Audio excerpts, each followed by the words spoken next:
Let's get this up so I can see.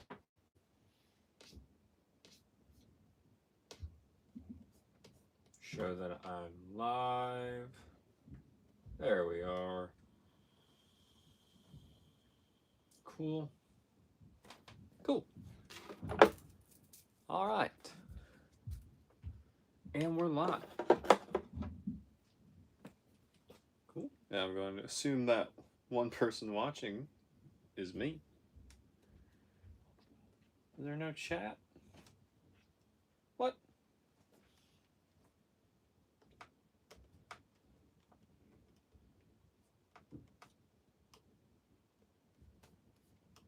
Hold on. Why is that not working?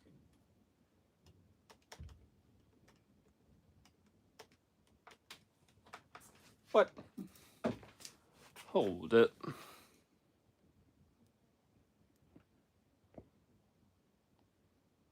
No.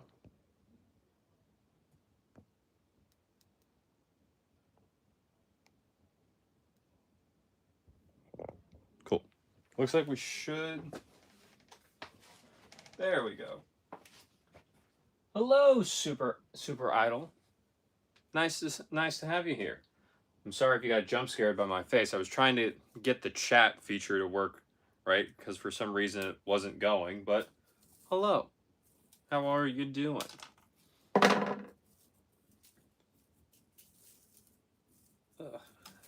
So, as the title says, I got Grapplesnake here. They're a string called Tour M8. I've never tried Grapplesnake before, but I was lucky enough to get a pack of it recently when I went to a tennis store, a different tennis store than the one I work at. So I was like, a lot of people have been telling me to try this thing, so now I finally get the chance to. I was like, all right, cool. So I'm gonna be stringing this up in my Slinko Blackout 300 V2, just because that seems to be a racket I like playing with at the current moment. And we'll see how it goes. I'm curious to see how good it actually is. Let's see. Guzzy, best strings for Speed MP, any tips? That is going to depend entirely, sir, on what you want help with. Because the Speed MP, depending on which version of the MP you're using, it is going to, and when I say version, I mean whether or not you're talking about like the current one, the 2024 Speed MP, or you're using, say, like the Legend MP, which is technically the 2025 because it has the high bore in it. This string is just giving me problems, man. But those will depend. But overall, Speed MP, I just kind of need to know what you're wanting the racket to help you with. Well, what you're wanting the strings to help you with, because the Speed is a pretty, like, overall, pretty all-around style racket. I just need a little more context, man. Can you tell me what's a normal default tension for an RF01 Pro, a hybrid string? Let's go gut and poly. So, who was that? Super Idol. So for normal tension, I mean, normal is subjective to everyone. The range on the RF01 Pro is 50 to 60 pounds. So depending on what you want the strings to do and what you want the strings to help you with, that's going to really affect the answer I could give. But I would say usually with a gut poly hybrid, the gut I tend to always put a little bit tighter than the poly, just because the gut is a lot more powerful and has a lot more, just like, it can get more uncontrollable if you're not used to it. But I would assume you are if that's what you're asking about. So I would probably say, rough guess, not knowing anything, if you wanted to do gut and the poly, you could do the gut at, say, like 54, 55, and then have the poly at either 53 or 52. 53 or 52. I typically like a 2-pound split. That's just me, though. Some people love it. Some people can't stand it. They want to do even more than that, which, because you're doing natural gut, it's going to cost a little more to try these out. But if you have the ability to, I would probably start somewhere in like the mid 50s with both of them. Probably like if you're doing mid 50s on the natural gut, and then you're going to put the poly in there, I'd probably go a little bit lower, like maybe around 52, like I said. But then just kind of like experiment from there. Super. That's what I would say. I would probably do using just using basic knowledge and not really knowing as much about what you may want to actually be, what's actually going on with you right now. Guzzy, the Exec 2.01. Yeah. Okay. So, Guzzy, like I said, I kind of need to know a little bit more context in terms of what you are wanting the string to help you with, because there are a ton of strings. They all do different things. So if you could tell me, that'd be great, and then that can kind of like steer my answer into a clear direction for you. Ernest, good evening, sir. Thank you for being here. I greatly appreciate it. Glad you were able to make it out. Gabriel, thoughts on the Tour M8? It's my first time stringing it, so I want to try the Tour M8 on my Pure 98. So I can't say anything about how it plays. This is my first time stringing it. This will be my first time playing with it, so I can't really speak to it yet. But that's why we're putting it in here, so that way I can actually just get an idea and just know what's going on. Because, like I said in the beginning, a lot of people have been telling me to try this string, or they've been asking, or some people have asked for even like a comparison to it, when I don't necessarily like comparing to strings I haven't actually played with before. So I was like, all right, I can find this one, I can play with this one, and we can go from there. So that's why we're here tonight. This needs to get over so I don't have to worry about it falling off the table. That would suck. Not gonna lie. Good Soul 100. Is stringing like tennis balls in that they're all made? Oh, is string like tennis balls in that they're all made in only a couple of factories in the Far East, apart from Young's, obviously. I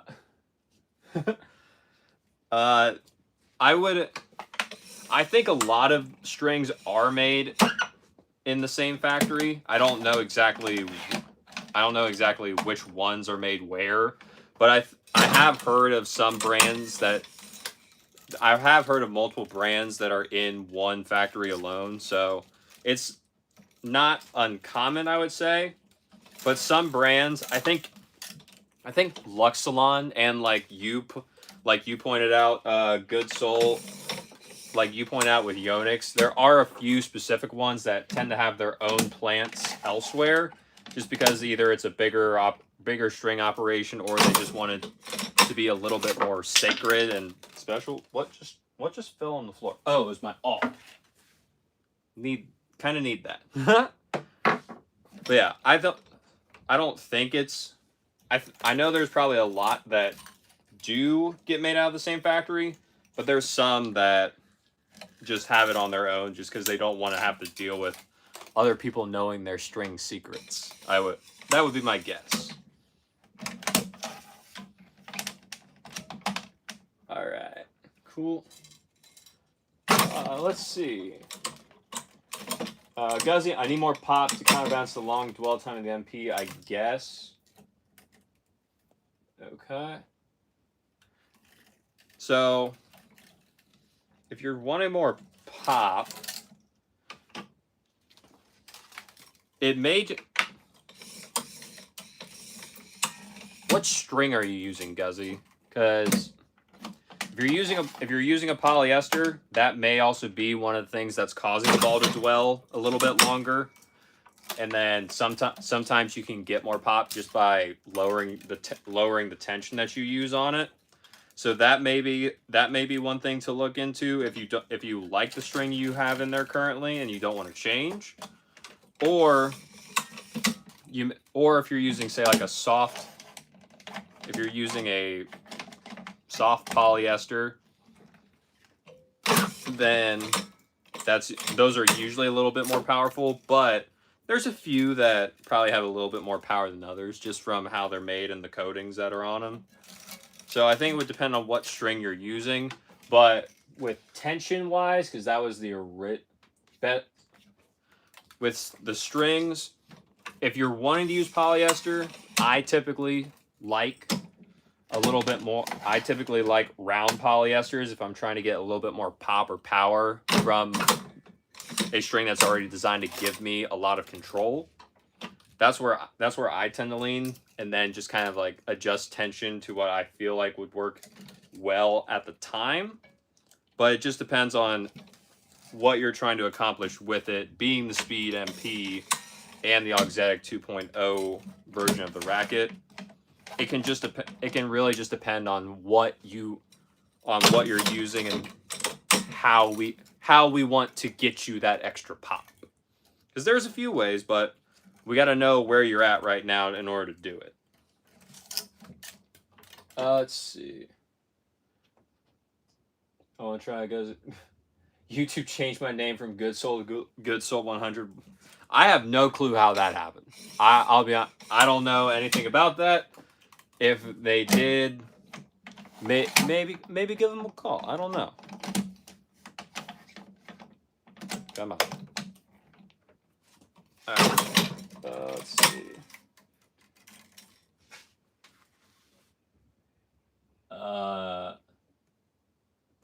I'm probably going to pronounce this name wrong, so forgive me if I do. However, Catlin or Caitlin, one of the two would be my guess. You said, guess what? What? I have no clue. Ernest, by the way, Tenniswear asked me a review, and they have in their inventory. Not sure if Tenniswear exclusive. The Wilson Blade 98S 18x16. I saw that, Ernest, and I was so surprised to see it. I was watching. I actually watched a little bit of the video, and I was like, I can't believe that they brought this back. I thought they were just gonna be like completely done with the S line, but then I saw that and I was just like, oh, why is this back? Is there a reason?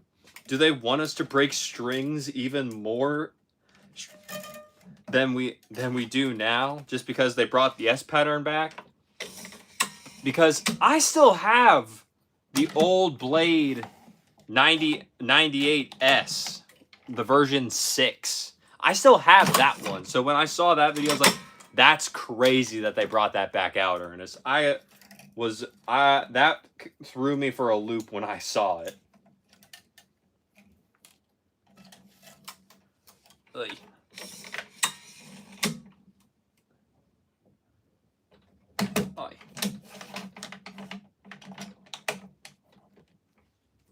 Kaylin, thanks. James. Oh, is this still working? Okay, cool. James, hello. Thank you for saying hi. Glad you're here, sir. All right, come on, string. If I'm going slower on my stringing, I apologize. I have a cut on my finger.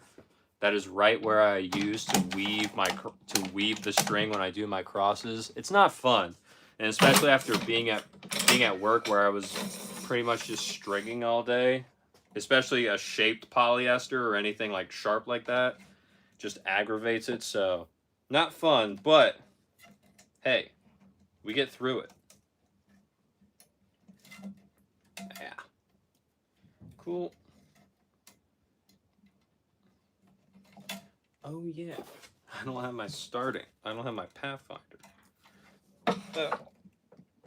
Well, that moved a little bit too much for my liking. Cool. We're just gonna move you back over. Let's see.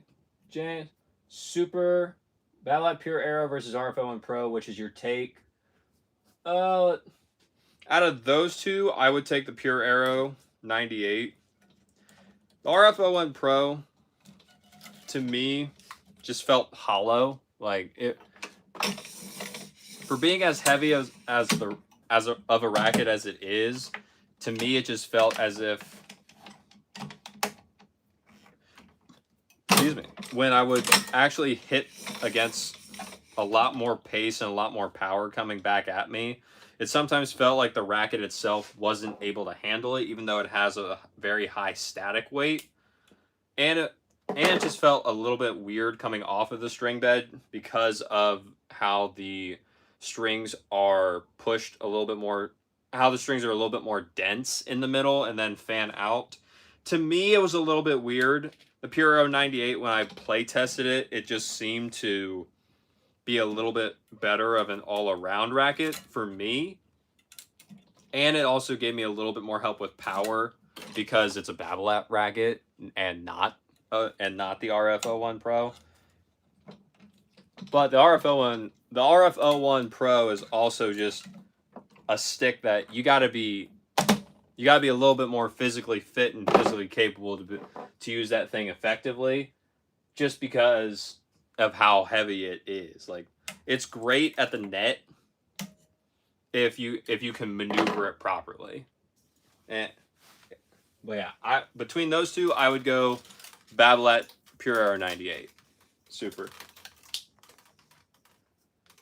Ernest, because I don't see it on the Wilson website for the Blade 90S to be available. Is it worth a demo? So, the Wilson Blade 98S, Ernest, the big thing about it is, and not just the blade, this was also a big thing with the Burns too, because they also a lot of them still also have that S pattern, which is their spin effect pattern, being the 18x16. You get a lot more spin and you get a lot more control out of that. You get a lot more spin, you get a lot more power out of that racket.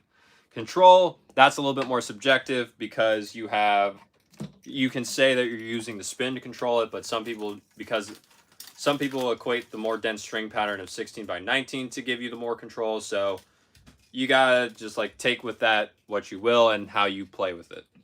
If you want to demo it, I think it would be fine to demo. It'd probably be a fun demo, especially if you use a lot of top spinning or anything. But the biggest drawback to those rackets is just that if you break strings semi-consistently now with your current racket, you're just gonna break them even faster with that one. Like, there is almost no string that withstands the wrath of how much spin you as the player puts on the ball with that string pattern, whether it be the burn, the blade, or anything else like that. So if you wanted to, I would say it would be a fun play test. I don't know if I would necessarily recommend anyone switch to it, just because I've seen how much people have to get those rackets restrung. And so if you don't want to have to shell out the money to just consistently restring it all the time, then I would probably stay away from it. But just to demo it and just to have fun and see what it's like, I feel like there's no harm or issue in that. I absolutely love just taking random rackets out to demo, just because it's like, well, what is this going to feel like? And then I have no actual intention or purpose of ever actually using it to play with for my racket or even purchasing it. It's always a fun time just to try, though. Steve, what's your opinion on a drop weight string machine? Would it suffice just for an at-home stringer for a small group of friends? Would you recommend it or go straight for a crank? Okay. So Steve, I personally did not ever use a drop weight. I went straight to a crank because that is what I learned on at the store that I worked at. So I was like, when I bought my string machine, I just wanted to go straight to crank. Now, I will say that from my friends' experience that have used drop weights, they tended to prefer some. Well, they didn't really have a preference because they bought the drop weight. For an at-home stringer for just a small group of friends, I think it would do absolutely fine, especially if you're not having to just go about and do like 30 rackets in a day or something. However, it is going to be a little bit more. I think it's a little bit more cumbersome. You have to be a little bit more precise with everything. The crank does a little bit more of the work for me. The drop weight you have to have it in the correct position. It's a little bit harder to make sure you have it all lined up straight and everything. But if you're just doing it just to have a string machine and you don't want to spend a lot of money, I think that the drop weight can do just fine. And then you can just kind of adjust it as needed. My friend, he actually ended up getting the Weiss tension head to make his string machine go from a drop weight to an electric machine or an electric constant pull machine. So that just because he liked that better, and it is arguably better for the tension maintenance and just the strings itself. So you can also customize it too later on if you get more into it. But I think a drop weight to start out with would do you just fine. If you want to spend a little bit more money and get the crank, I don't think it's a bad idea, but it's just whatever you want to do, man. You can make either work. Just depends on what you want to do with. Man, Grapplesnake is actually pretty nice to string. Like, I know I'm not even halfway done with the crosses, but it's not really like digging into me at all, even though it is sighted. So string wise, it's doing pretty good. No complaints so far.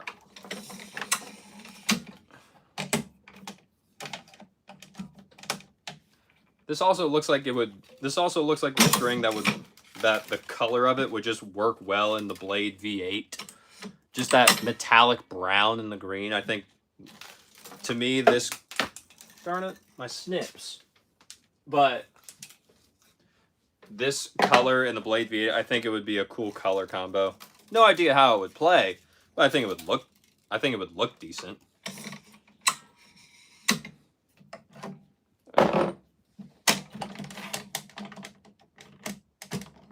Ta-da.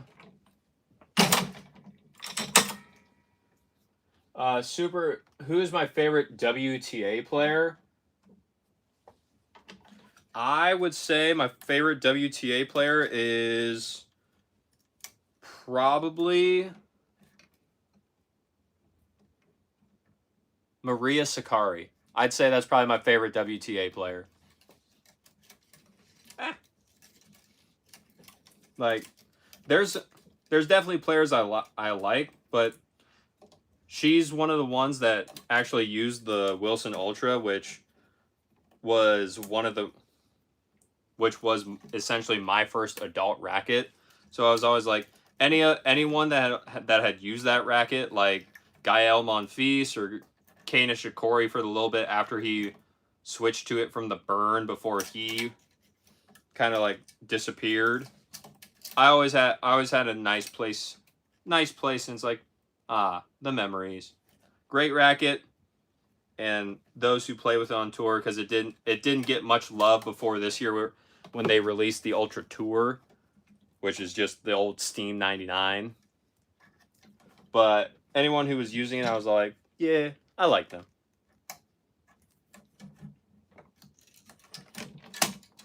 All right.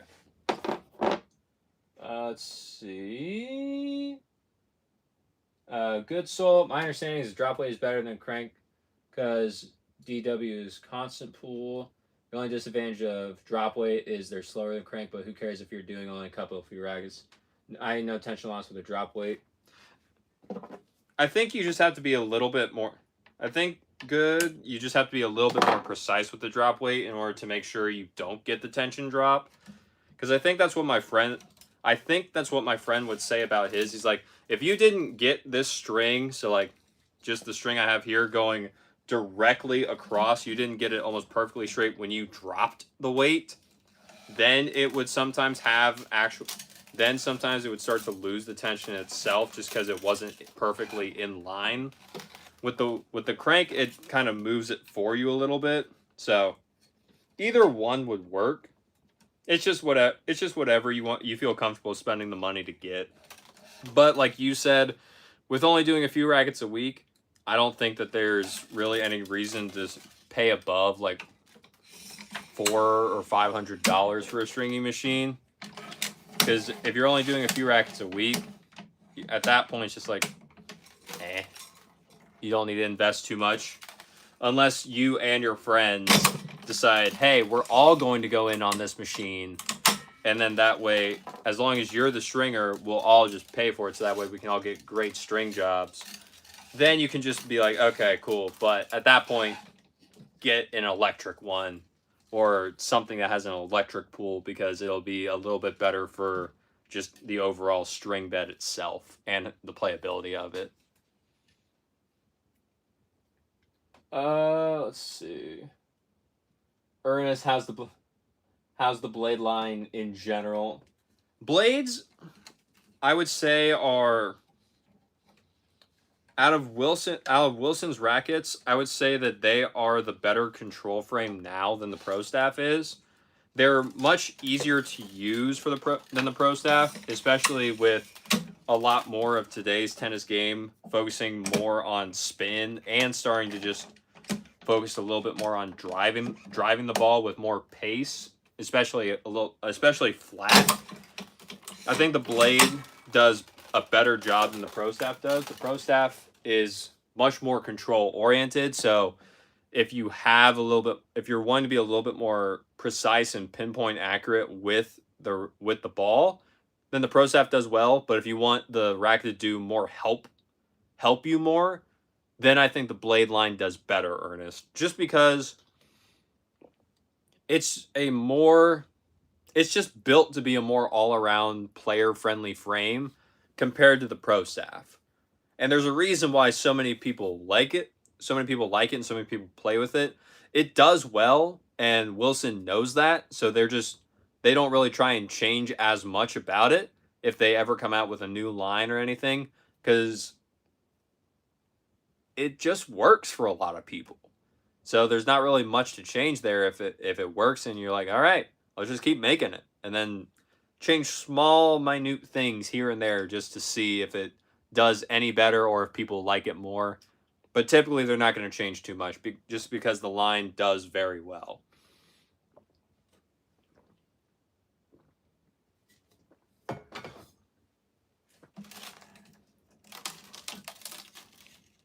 Let's see. Thanks for the input, both of you. Steve, of course. Hope we were able to help. And if you do end up getting a stringing machine, let us know what you got. We would love to know, especially if you're gonna start your stringing journey. Always nice to know a fellow stringer. All right. Huh. Cool.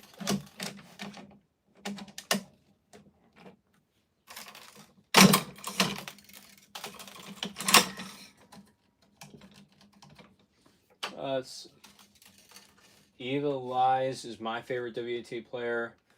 Which WTA would you marry from Super?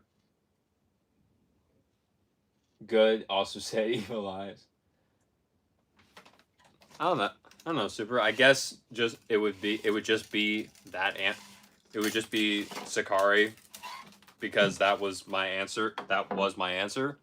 So for which was my favorite WTA player, so I guess her. I don't know. I'm not looking to get married anytime soon, so not really a big thought in my head. But Ernest, by the way, thanks for the info/input. Of course, sir. Thank you for being here. I'm glad you're here. I'm glad you're talking, asking questions. For those of you that are here that haven't asked a question yet, hello. Thank you for being here. If you got anything tennis gear related or or any questions, as you can see, I'm being asked which WTA player I would want to marry. You pretty much got free range on asking questions here. So, ask away. I'm here stringing. I'm about halfway done with the crosses. This is the only racket I got to do tonight because I'm getting it ready for when I go play tennis again on Tuesday. So, ask away.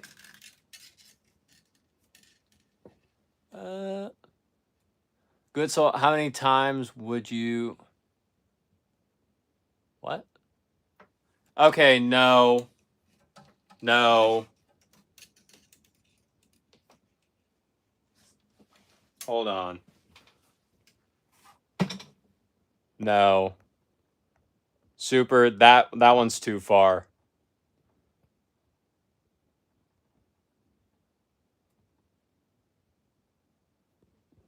Yeah, no, we don't do that here.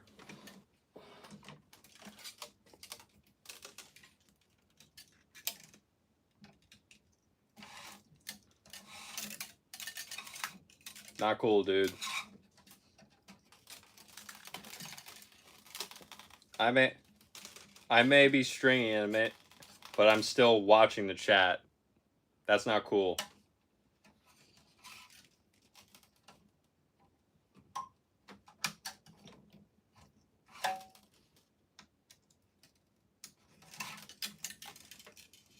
Good soul, which ATP would you marry? I think we...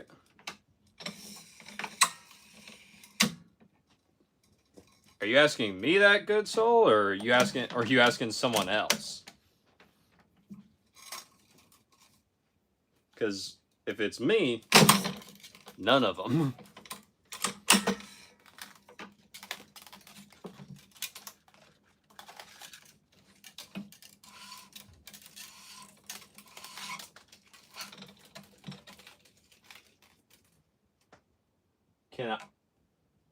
Can I make a zappy racket? What does that mean?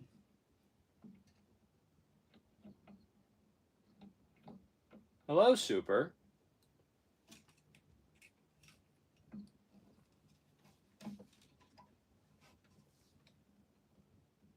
Oh. No, I think those just come already like pre-made because they have all the electronics in them. I would have no clue where to start in actually building one of those, so I don't think I can make one. I'm sure people already have, though.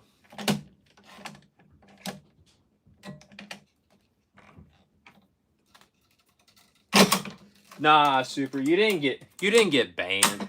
I just deleted your comment because you took it a little too far there. You do it again, though. I'm not sure what might happen. So just don't cool it, okay? We don't deal with that here.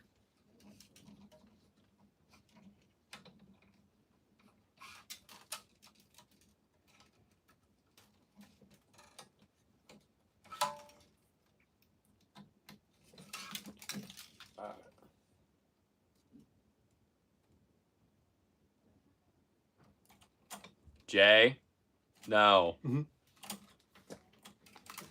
I'm delete.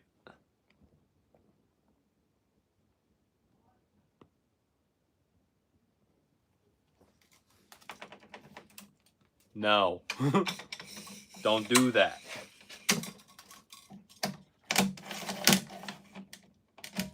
Maybe in the future, but no. Jay, do I make good money restringing tennis rackets? Are you asking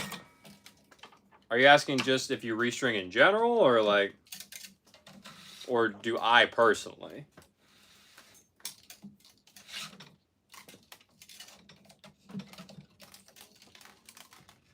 Let's see. Ernest, by the way, if you haven't played, practice for a month. Plus, what's the duration for a string on a racket until eventually time to change strings? Okay. Ernest. Was that Ernest? Yeah, that was Ernest. The way I I tend to do it is that it depends on the type of string you're using. If you're using something like a polyester, then I'm always a little bit more cautious to be like, yeah, I might want to change that if it's been over a month since I've played. But I also do a little I also test the main strings. Excuse me.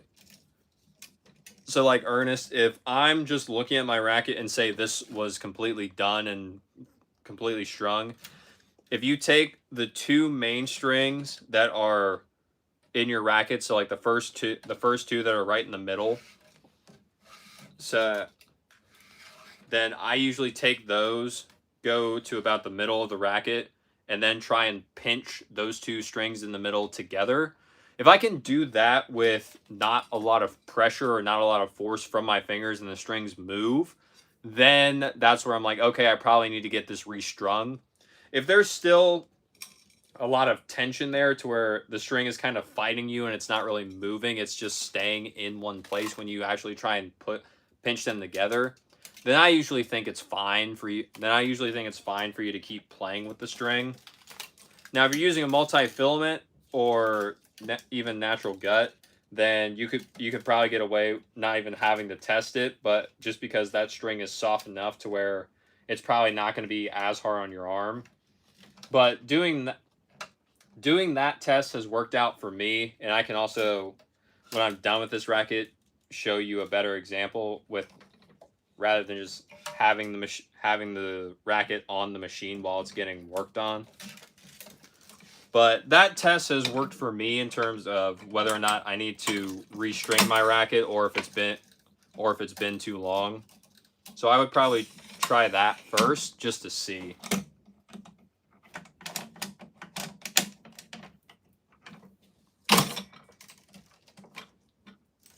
Let's see.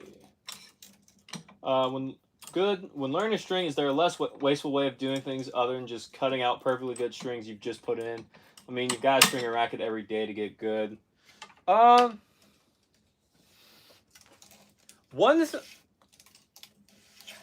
you kind of do have to. You kind of do have to. One thing you could do good is go to a place like Play It Again Sports or just even like a Goodwill or something and see if there's like a bunch of cheapo rackets that you can just buy for dirt cheap and then just string those consistently. I personally, when I first started stringing, I bought a reel of Genesis synthetic gut. Yeah, Genesis Zero Gravity synthetic gut. I bought this reel when I was first learning how to string just because I thought it would be a little bit easier, and it is because it's synthetic gut, but it was a dirt cheap reel. That way I could just practice on using that, and then I would say just see about buying like 3 or 4 cheap rackets that when you look them up are relatively easy to string, and then just kind of go from there. It is a pretty rinse and repeat process once you understand what you're doing, but when you're starting out, getting something that's easy, like say a Babolat Pure Drive is pretty easy, or just a Wilson Ultra is predominantly easy. Oh no. Best ones to look into would be something like a head racket, just because the head racket quite literally tells you where to tie it off at. Head is really good about that. I think Diadem has a few indicators about where to tie off as well. I know Solinco does with the blackout V2 and the whiteout V2. But if you can find a racket, good soul, that tells you where to tie off, those are very helpful, especially as you're starting out. So if you can find something like that at Play It Again Sports, then I think that would do very, very well for you as you're continuing to learn. And then I would say just buy like a reel of a very cheap synthetic gut and then just use that to practice, because A, it's not going to be as hard on your fingers, and B, it's cheap. So that way you don't have to feel as bad about cutting it out so that way you can just keep practicing and keep going. Because usually with a reel, if you measure it right, it says you're supposed to get about 16 strings out of a reel. I usually tell people you're realistically going to get about like 14 or 15, depending upon how much string you pull or how much string the stringer pulls over the time it's being strung. So I would say getting a reel of cheap synthetic gut and then a few cheap rackets that you don't care about having to string all the time. I would say that would probably be the best way, and the best way to do it, so that way you don't have to switch up or change out your main racket all the time. But in terms of waste, by having the few 3 rackets, that should give you a little bit of more of a grace period rather than just restringing one and then the very next day cutting it out and restringing that same racket again and all that. You at least get a little bit of variety, and you don't have to necessarily break the strings all the time you don't have to break the string daily. That's what I was trying to say. Hope that helps, buddy. Jay, me personally with stringing, I have, over the years, I would say I've probably made back well over how much I spent in order to buy this machine, because this machine cost me about, I think it was about $700 to buy. And then I would, when I was still in high school and a little bit after high school, I would restring some of the rackets for my high school team. And so that always helped in terms of recovering my investment into this, as well as I don't have to pay for stringing anymore. So I would say even if you don't make as much money, you definitely save money if you're restringing constantly, or if you're like me and you want to test a bunch of stuff. It is a very, very nice way of being efficient. And then it just costs you your time to learn and then to put it in. But if I'm on, say, like a machine at my work, I can average out a racket between like 20 to 30 minutes, depending upon what string I get and just what the racket is. So I would say it's worth it, even if you don't see the monetary gain right away. It works out. At least it did for me.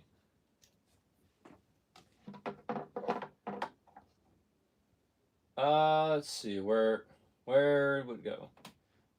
Ernest, most of my rackets are strung with shape polys. Yeah, but we're only chatting with Good Soul and Jay. Well, you guys need to have your own chat session then.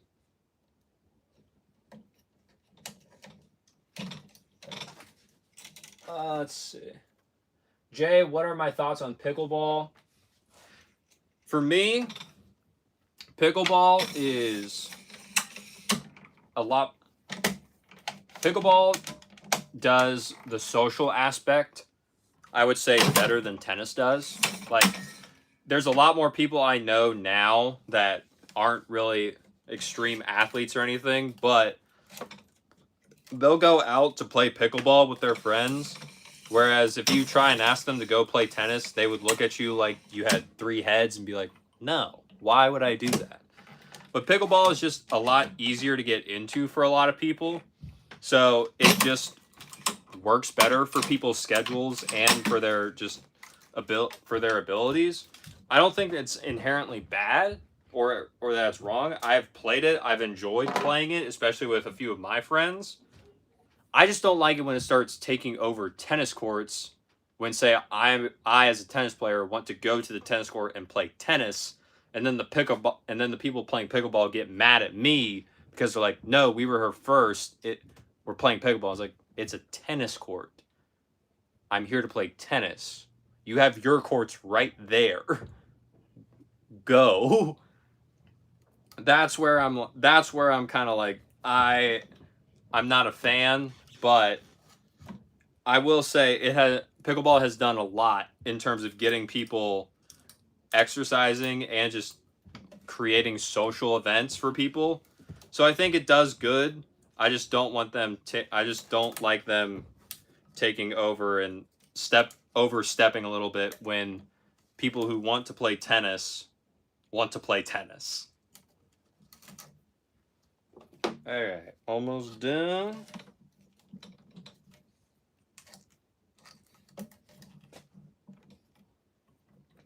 You know, weirdly enough, this Grapplesnake, while stringing it, it felt almost like Polytour Rev from Yonex to string with, and just because it's a sided string, but it was just really easy to move around, and it didn't really cause me any issues with my fingers or hands. So stringing wise, Grapplesnake, pretty good. Now, playing wise, may or may not be a different story. We'll have to see.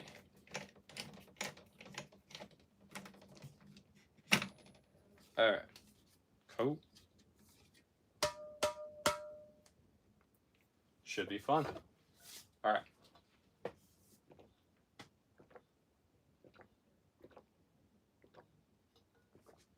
Cool. Good sole. I just did that test of my racket. It's fine, thankfully. Cool. Yeah, I've got me a cheap reel already. We'll try and find some old sticks. Gotcha. Let's see. Andrew, what's your string recommendation for the Whiteout V2? Andrew, that will depend on what string you're using and what you want the string to help you with, because a blanket statement is probably not what you're looking for.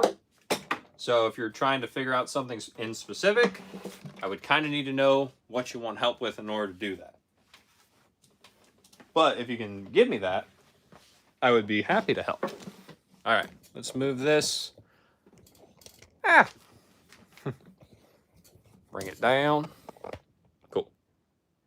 Better. All right.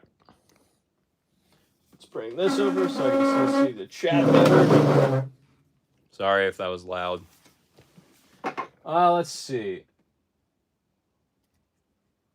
Good soul. That was great advice, restringing. Thank you. Of course. Glad it could help.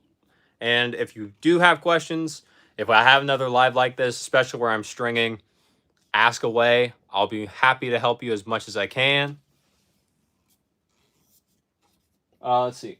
O2 oxygen, essentially. What's my impression of the Blackout V2? Looking for a switch to get more stiffness and feel for my 23 V-Core 98s. I think that the Blackout V2 is definitely going to be more stiff than your V-Core's oxygen. I'm just going to say oxygen because I'm going to assume that's what it's supposed to be. The Blackout V2, it is going to be stiffer, so it will be a little bit more powerful, and just being the 100 head size, it'll have a little bit more power to it.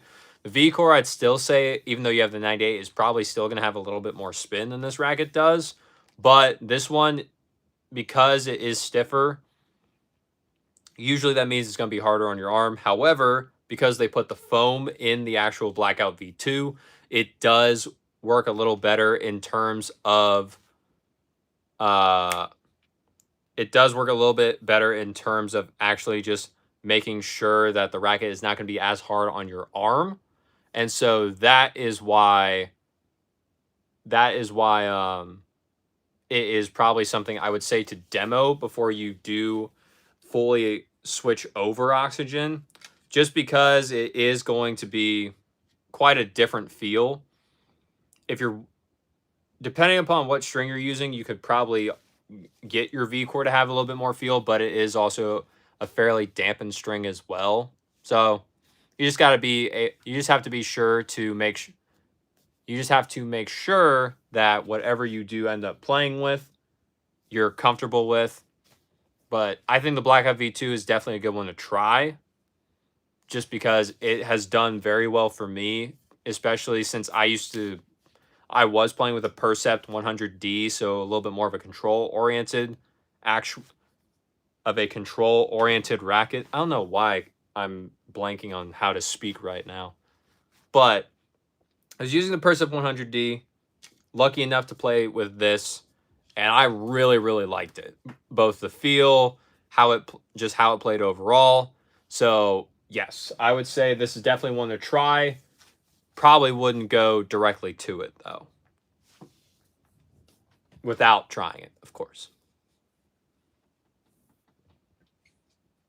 Let's see. Good. So, what's my view of Diadem rackets? They're making a push here in the UK, but I don't know anyone who has one. Diadem, they are very similar. They have very similar lines to Babolat if you want to compare them.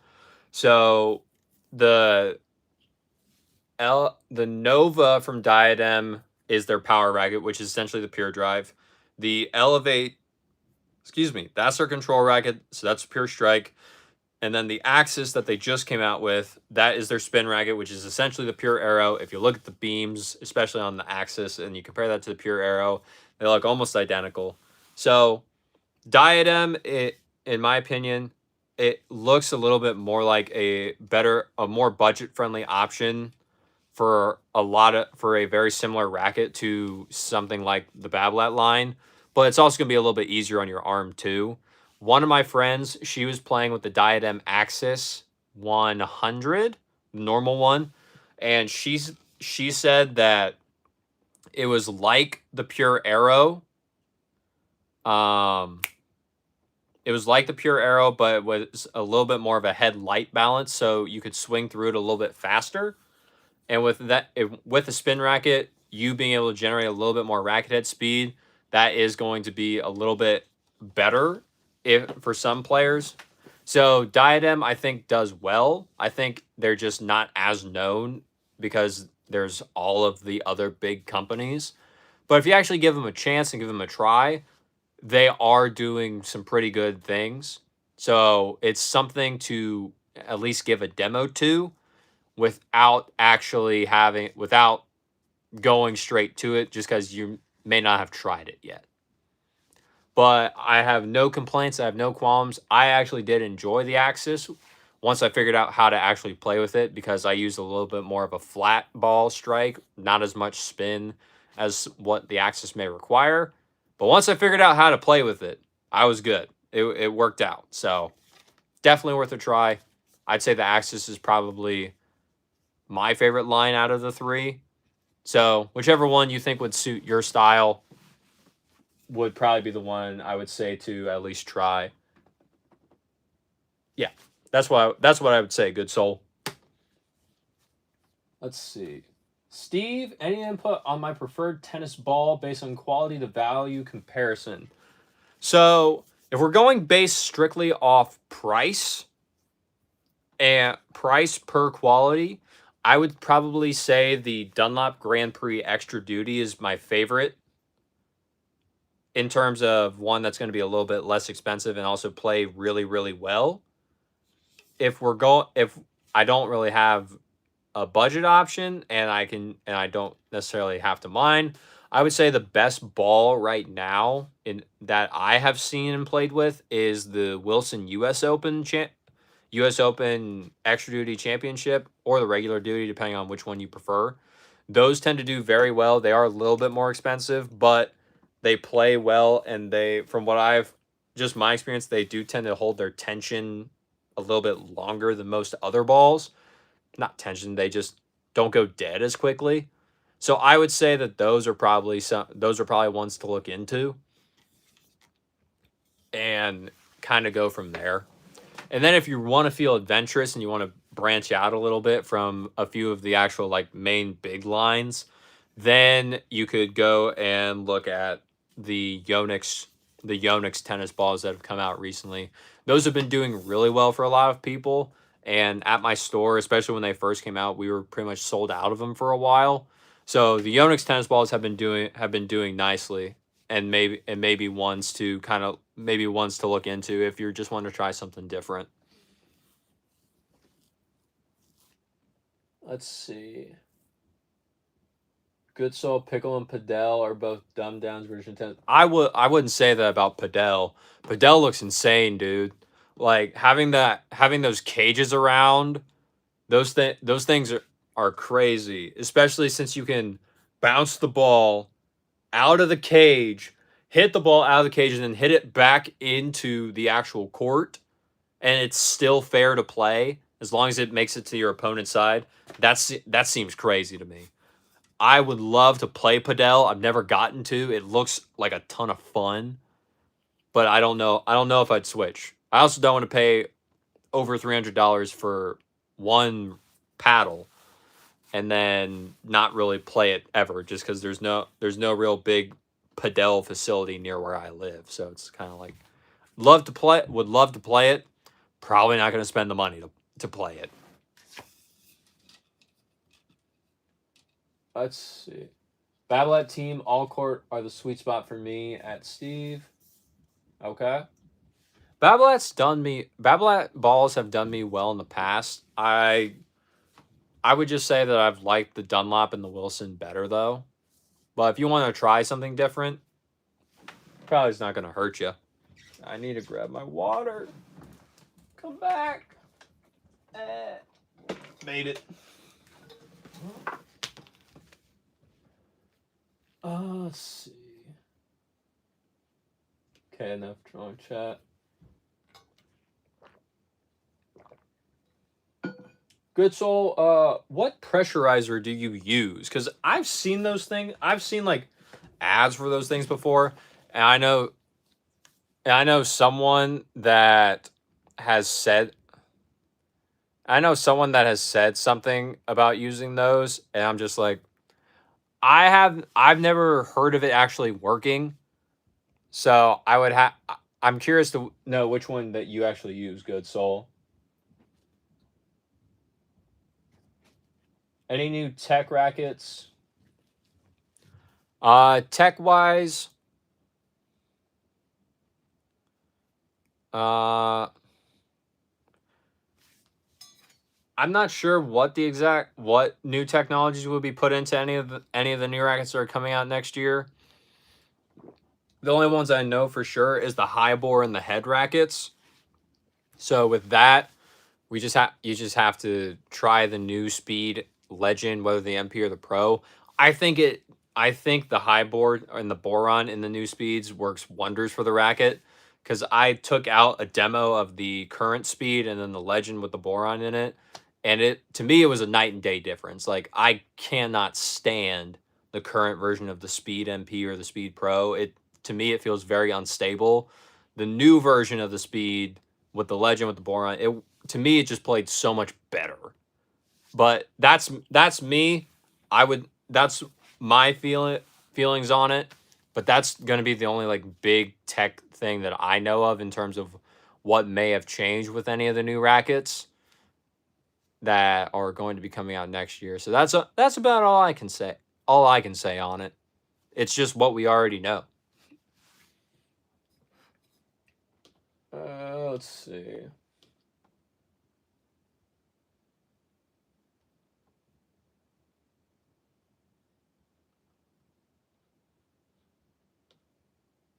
Ernest would love to learn how to string a racket.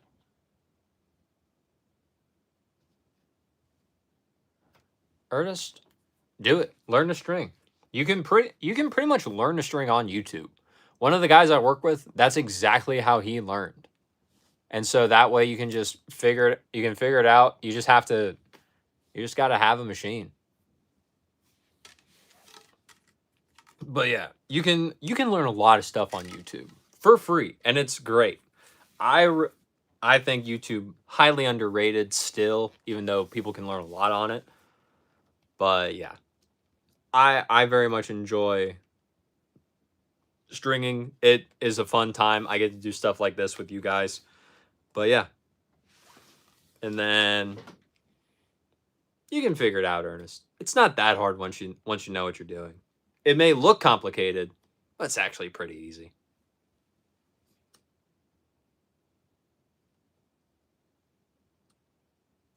Yep, good soul. Plenty of stream tutorials here on YouTube. Let's see, Ernest. Okay, let's keep I use the Wilson US Open Extra Duty tennis ball. Same. Let's see. Do I know if Yonex are manufacturing their tennis balls in Japan? I think they do.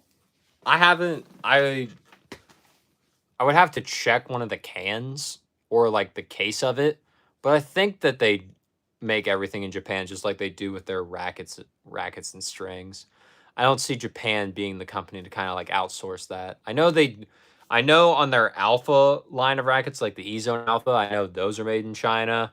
And then I think like the E-Zone Ace and Feel and maybe even the E-Zone Game, I think like those are made in China. But any of the main rackets, like the 98s, the 100, the E-Zone 98s, the E-Zone 100s, the V-Core 98s, the V-Core 100s, right?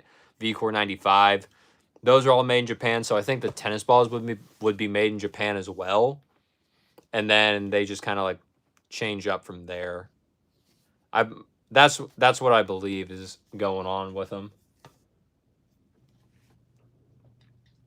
Let's see. Good. So I use the Turbo Plus tennis ball pressurizer, 4 balls. Turbo X Crystal from Decathlon store. Interesting. And I believe Head has exactly the same one on the market too.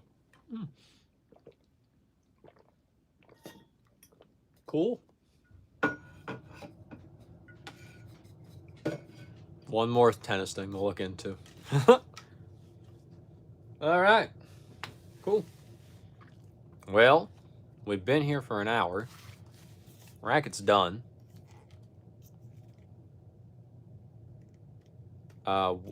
Super, what Halloween candy are you? I think you're a milk chocolate candy. No idea what that means, but I would probably say I'm not a Halloween candy. I don't really eat candy that much or anything like that, so I probably wouldn't say anything. I've also never even had most candies. Like I've never had a Reese's bar. I've never had. Have I had it? I think I've maybe had a Hershey's bar once. But I've not had a lot of candy, so couldn't tell you. Now, Halloween is Friday, which is crazy that October is almost over, and then we head off to November and December.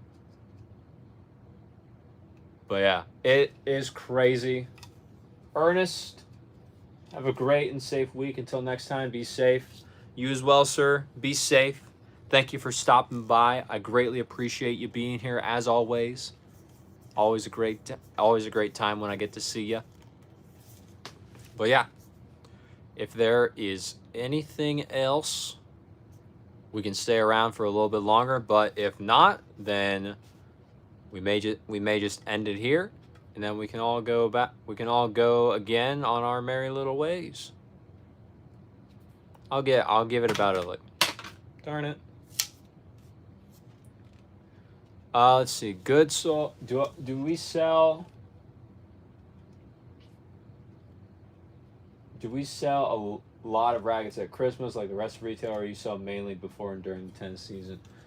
Nah, dude. We set like the only slow season at the store I work at is like right now.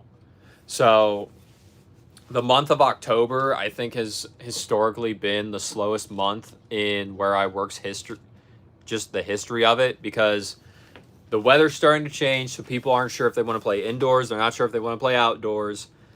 And then at this point now, they're pretty much all just waiting for like Black Friday deals to come out next month if they're going to buy a racket or anything. And then if they don't buy it in Black Friday, then they're just going to wait till Christmas. And so there's not really a slow time for it. I know for a fact that if this year is anything like last year, that myself and the other stringers at my work, we're just going to be extremely busy, and we may not we all keep making the joke that we're going to have to like spend the night there at work just because we'll have so many rackets to do, and we're just keep saying how one of us is going to bring like a Nintendo Switch or one of us is going to bring a PlayStation, then we're all just either going to play like Super Smash Brothers not Brawl, but Super Smash Brothers on the Switch, or we'll just be playing video games. We'll have them just buy us food, and then that way we can just like overnight it just to keep up with all the rackets we're gonna have to be stringing. Because there was a time last year where I think I worked 15 days in a row with how many rackets and just being in the store we needed to get done. So it was crazy time. It was a crazy time. But no, we sell rackets all year round, whether it be right now, whether it be Christmas, whether it be Thanksgiving, whether it be the 4th of July, rackets everywhere. There's no stopping it, except for like October. That's the only time where it really, really slows down.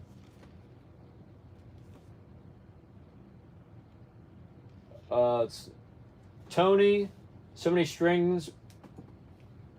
I'm overwhelmed, especially when I see all the vids about people talking about strings. I'll catch you next time.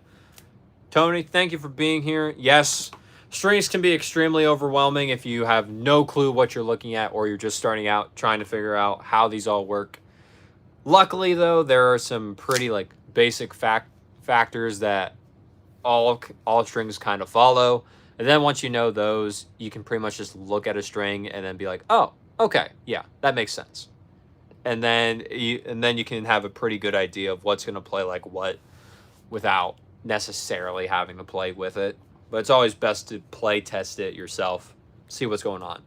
Hopefully he was still here so that way he could hear all of that and I didn't just say it for nothing. But for everyone else listening, it's a good little reminder.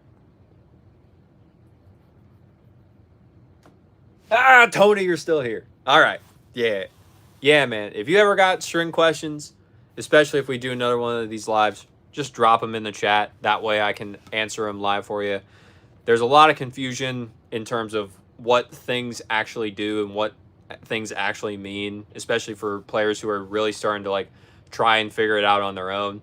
So if you got questions or you got anything, let me know and I'll help out as best as I can, as long as I see it, man.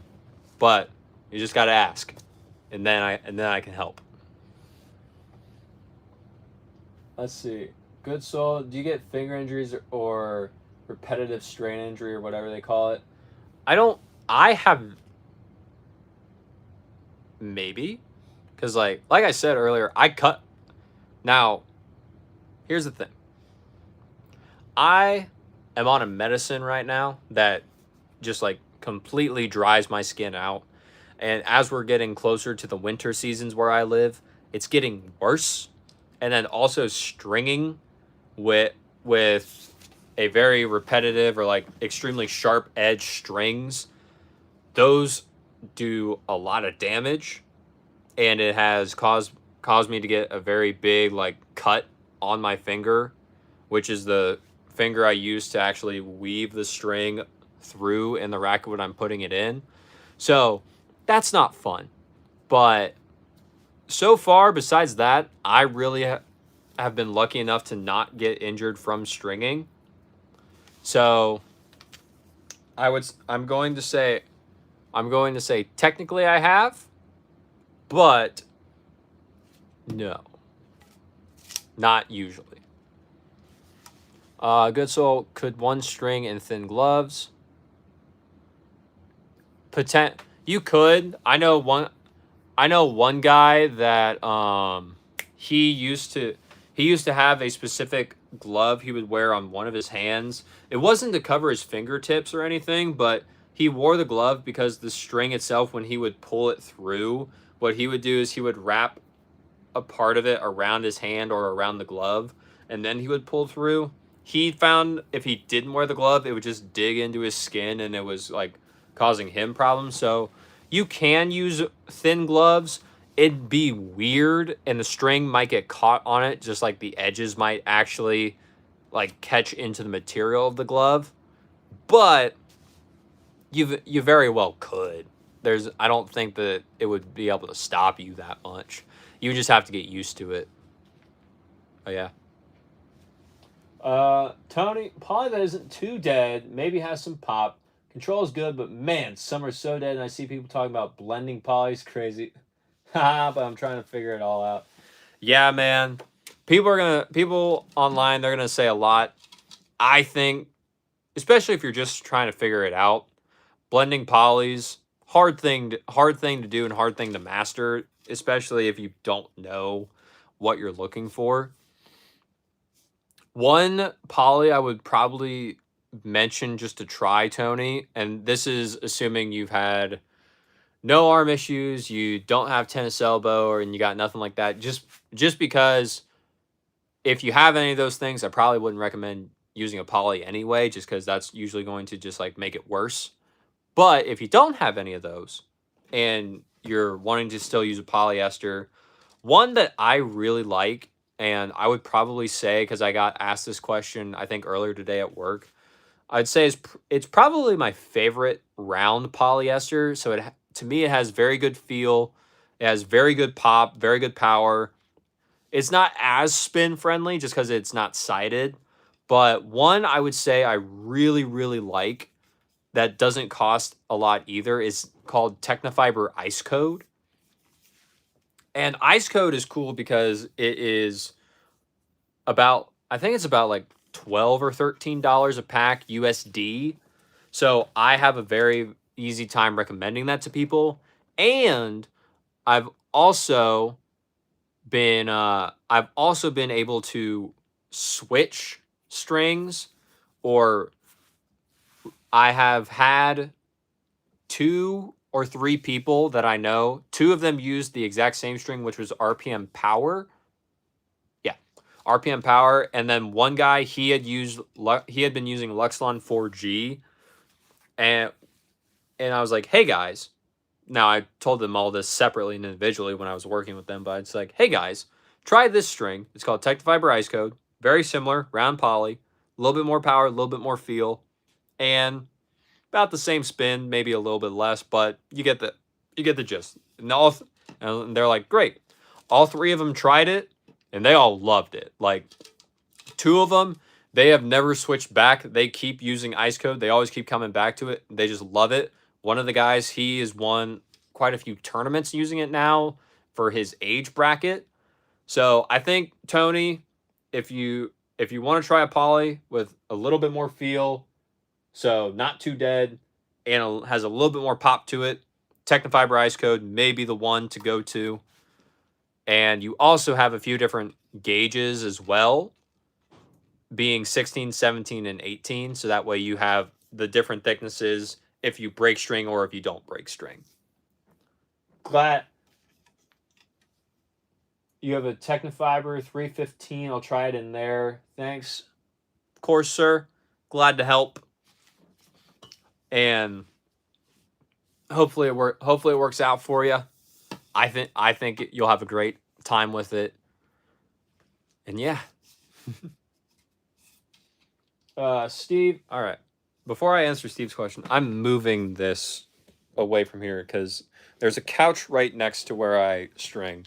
So we're going to do this. Cool. Bring my computer over here.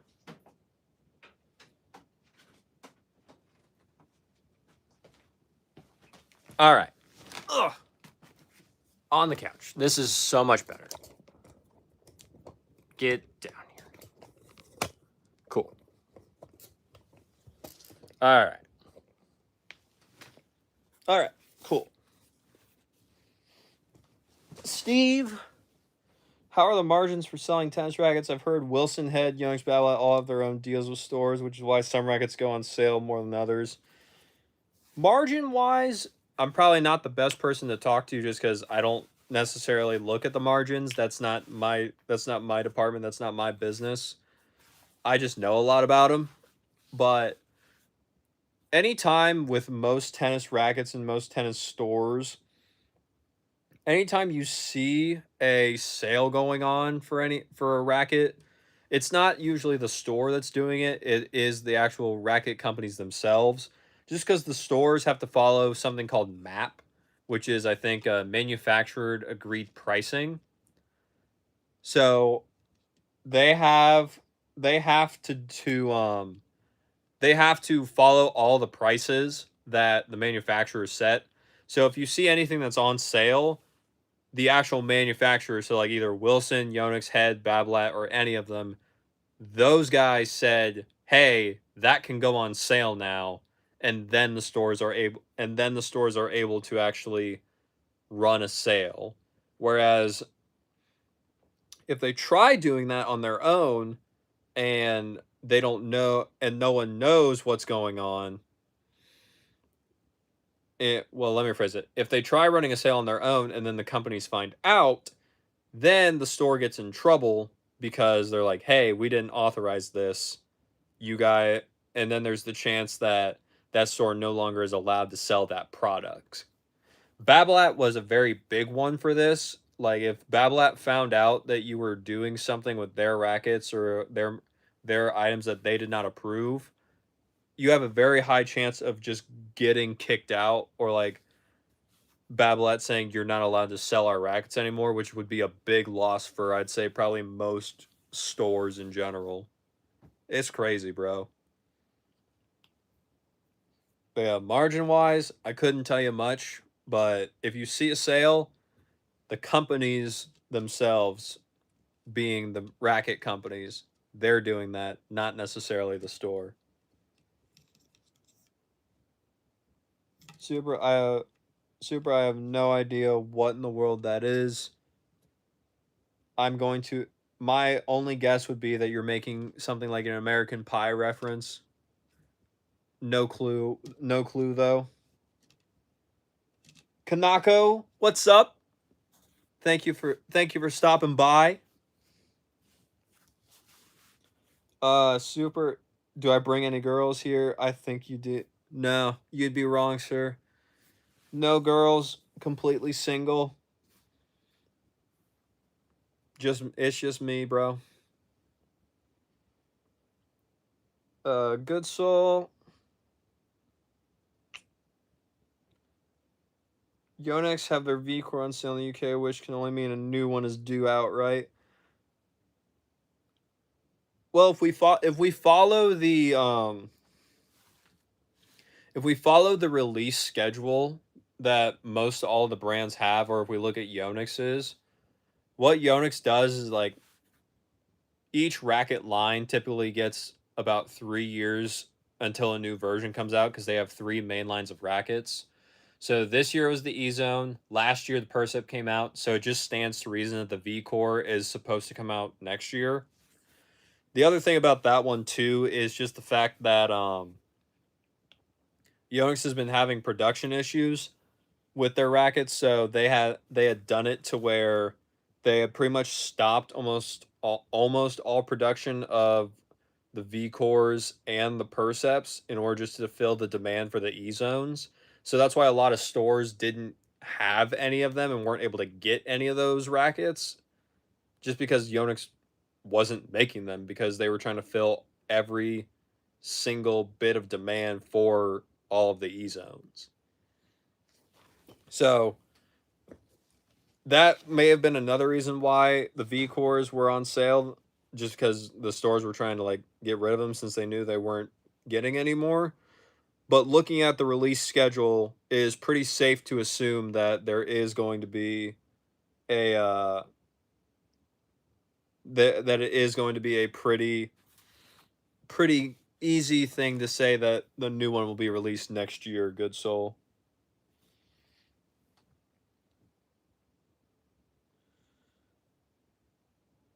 Super, no, I have not watched that. I have no idea what that is. I've never heard of it. Good soul. I bet the margin is huge, like 40% for the retailer. Not not sure. Steve, oh wow, interesting. I know his head goes on sale often while companies like Yonex barely do unless a new record is coming out soon, which is why Yonex records hold value much more in the secondhand market. With it, yeah, with head, because they have so many racket lines, they can. I think head tends to be a little bit more like, oh yeah, these lines will go on sale just because they're not doing as much sales as like some of the other ones. That would be my guess. But if you see if you see a sale, it makes sense. Head is there. It also makes sense when you see a Wilson one, just because they have a lot of racket lines at the moment too. So it just depends. But yeah, it's harder for some of the other like smaller brands to justify it just because they already know their rackets do well. So they're like, if it's already going to do well, we don't really need to run a sale on it. It'd be nice, but math doesn't necessarily work out in that favor.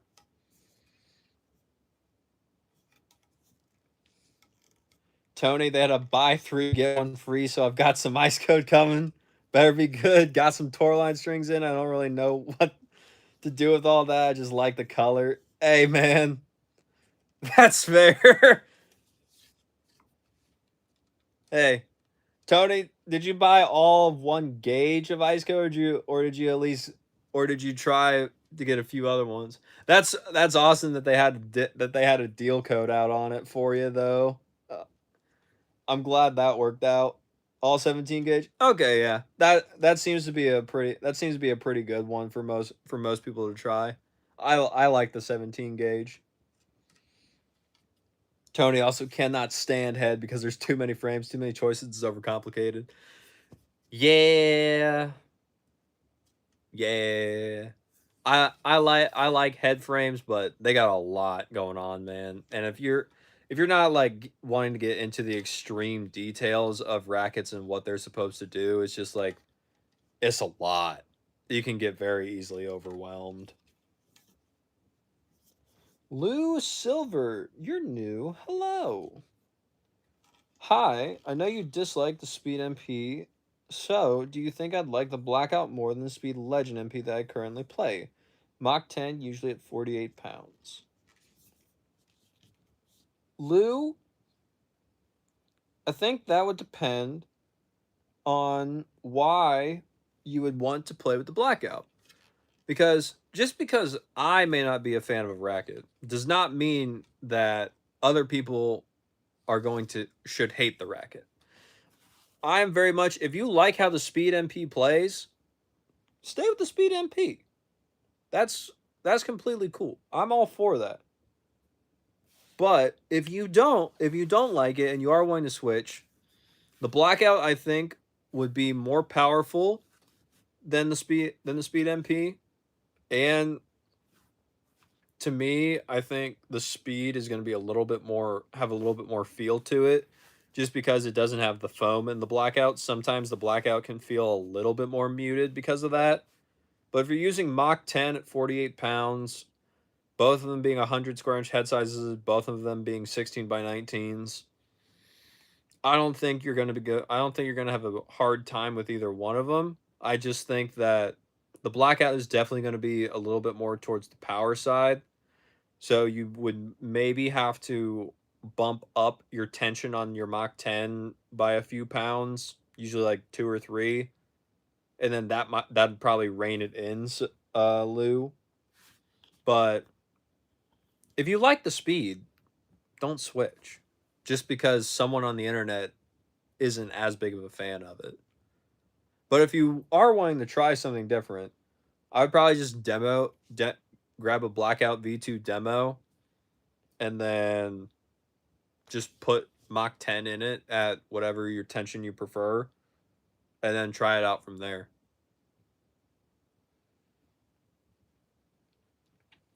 Let's see. Good Soul, it took me a lot of work to understand hand rackets. I reckon the best one for me is the Gravity Tour. That's okay. Gravity Tour. Interesting choice. Even though that's the one that just came out this year. Interesting choice there, Good Soul. Kanako, you have a question. Wilson, NXT, or Babel XL? Which one is both of them, Kanako? You're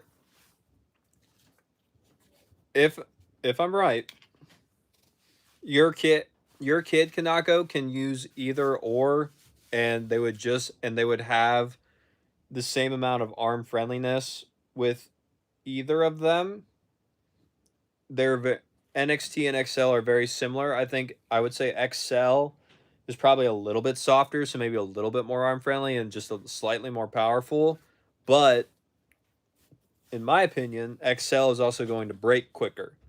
So if you want your tournament man to be to not be breaking his strings as much, especially if you're keeping him with a multi-filament, I would probably stay with NXT because that's what he's used to and that's what he's been using.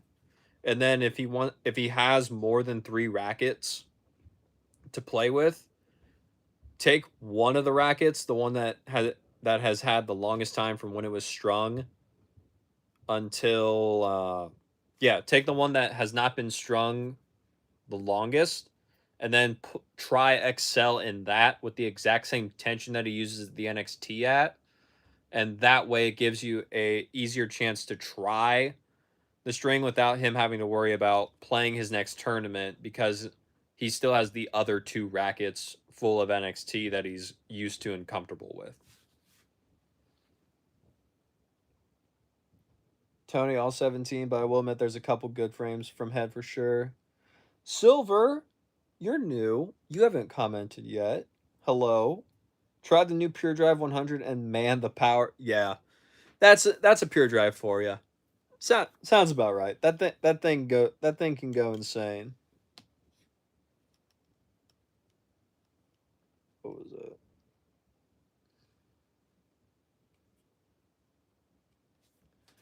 Oh,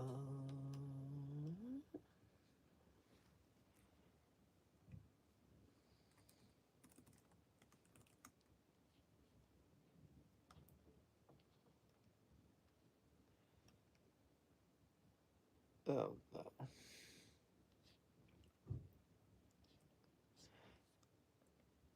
Super. I did a quick search of the movie you recommended. I've never seen it. I'm not a big movie guy myself. Like, there's very few movies that I have seen. We might watch it one day. We'll see. Not sure yet. Uh,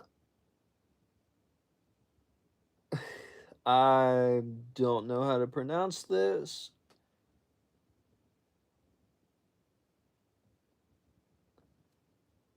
I have no idea how to pronounce your name. However, you asked about the Babolat Pure Aero 98 versus the Technofiber 305S.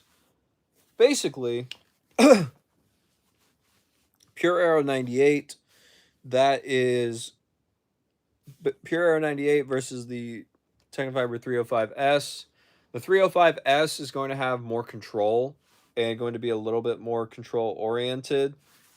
Uh, just because it has the 18 by 19 string pattern. I also believe it is a slightly thinner frame than the Pure Aero 98s. So if you're wanting to go for the more control oriented route, I would probably look towards the 305S. The Pure Aero 98 with the 16 by 20 string pattern and just how the way the beam is constructed, it tends to do a little bit better in producing spin, and because it's a because it's a Babolat frame, it does a little bit better at producing power, in my opinion. So if you're wanting to go between the two, I think it just depends on what you want more help from the racket with. If you can generate a lot of your own spin and a lot of your own power, and you just need help placing the ball, I would probably lean towards the Technofiber. If you can place the ball very well and you just want the racket to help you gain a little bit more power and a little bit more spin, I would probably lean towards the Pure Arrow. But that is after, of course, you demo these to make sure that they do not cause you tennis elbow, and that way you can handle playing with them for a full match. That is where you can sometimes go wrong with rackets like these, even though they have a lot of hype around them and they can work out very well for people. If you've never played with it and you may be suffering from tennis elbow, then it's probably not something to do without it's probably not something to switch to without demoing. So hold on. Chaler Mayo. I'm sorry I don't know how to pronounce that or what the actual yeah, how to say your name, but I hope that helped if you have anything else more specific that you want to know about those two, then comment away. Okay. Steve, if you had to clean up Head's racket line to just 3 rackets, control, spin, and power, how would you do it, and which rackets would you get rid of? Whew! That is a question. So, if I had to get rid of the 3 lines, if I had to keep it down to 3, I would probably keep the extreme and make the extreme. Actually, yeah, keep the extreme, make the extreme the spin racket because that's what it's designed to. That's what it's designed as right now. Then I would make the speed the power racket, so essentially drop the boom, and then for the control racket, honestly, between the radical and the gravity, I like both of them for different reasons, but I would probably have to say use the head size and some of the string patterns of the gravities and put those into the radical lines. And I think that's where you could get the control frame. So like keep the radical MP, keep the radical pro, but say like if they make a radical tour, they could then make that the 100 square inch head size with the 18 by 20 string pattern like the gravity pro. And then that way you get to keep the I would probably change the radical team to the 104 like the gravity team. I think that tends to work a little bit better for some players that are wanting to get into it and just have a bigger head size that's also at a lighter weight. But I think that's might be what I do, but that's like a rough guess, just like thinking of it off the top of my head. The prestige, gone. The instinct, it's there, but in this instance, it would be replaced by the speed. I would probably make the speed a little bit of a thicker, make the speed a little bit thicker if I'm going to make that the power frame.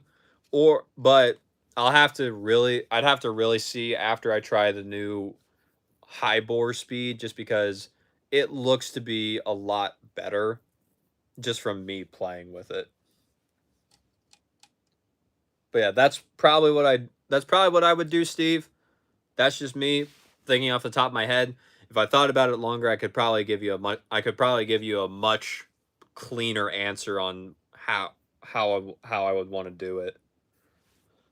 Lou, thank you. So feel at the net is something I think I'm missing. Maybe it's just me. Lou, that may also just be the string you're using. Like if your string is dead or at the net, a lot of times it's probably just the string. Especially if you're trying to do like a drop shot, whether it be the speed or the blackout. If you're using a lower tension like Mach 10, like I'm pretty sure you're the one that said you use Mach 10 at 48 pounds. Yeah, Mach 10 at 48. So I would say with that, it's probably just that your tension is a little low if you're not getting as much feel at the net.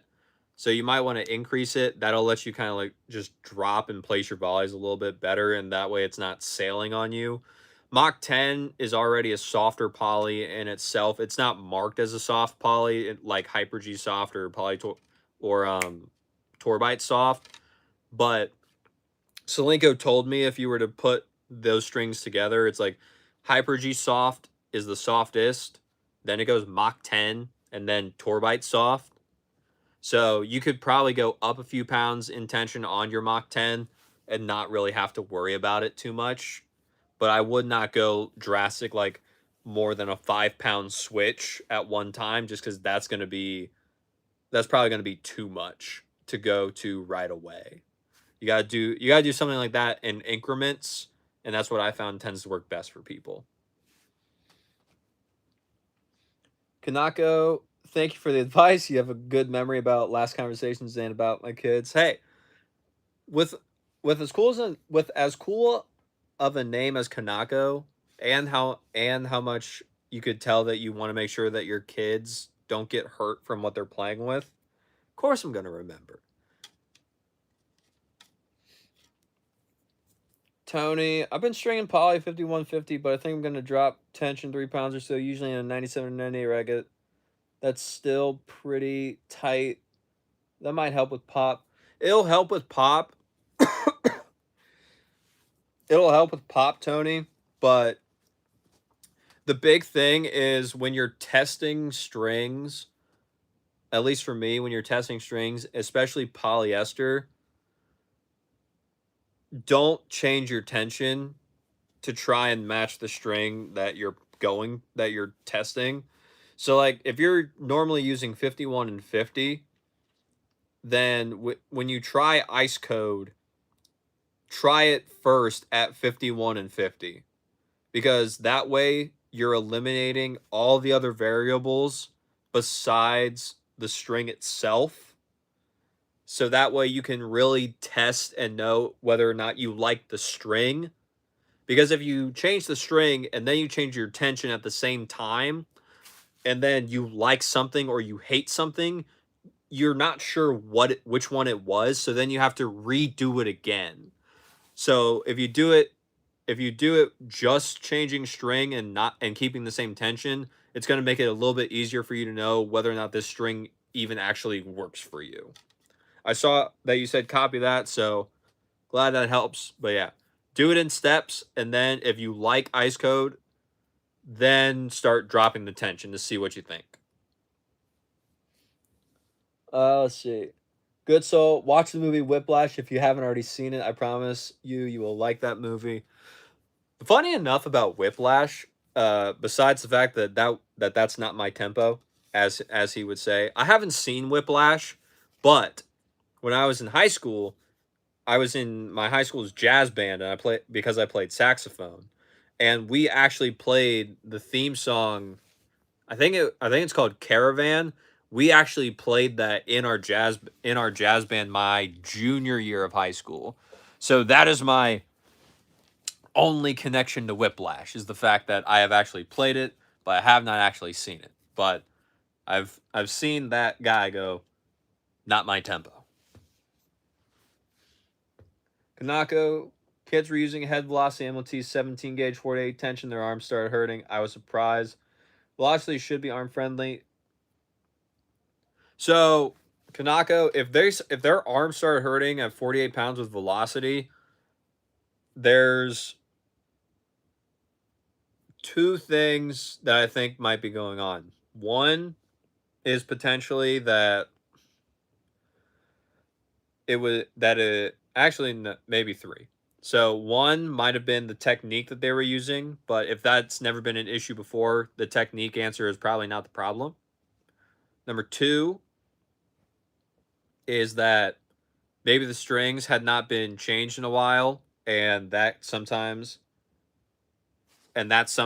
can actually just cause it to become less arm friendly just because it hasn't been restrung in a while. Or number three, velocity, because it is a little bit more because it is slightly stiffer than some of the other multi-filaments, since it has an extra coating on it to make it a little bit more durable. That may be a reason why. So the NXT and or the XL would be a little bit easier on them. So I would say if they've had their rackets restrung recently and they've never had a problem before, I would probably go to the NXT.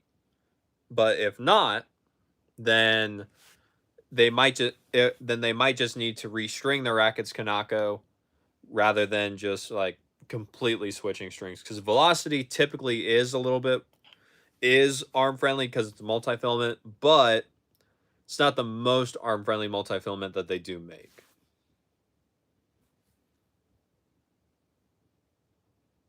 CB, what's up, man? Super, do I like pizza? No, do not like pizza. And that one gets people a lot because they're like, why, how, and it's just like, that's the one thing that my parents, they have forced me to try many many times to try and get me to like it. I was just like, it's not for me. I can't do it. It does not actually work. It doesn't work for me. I don't care for it.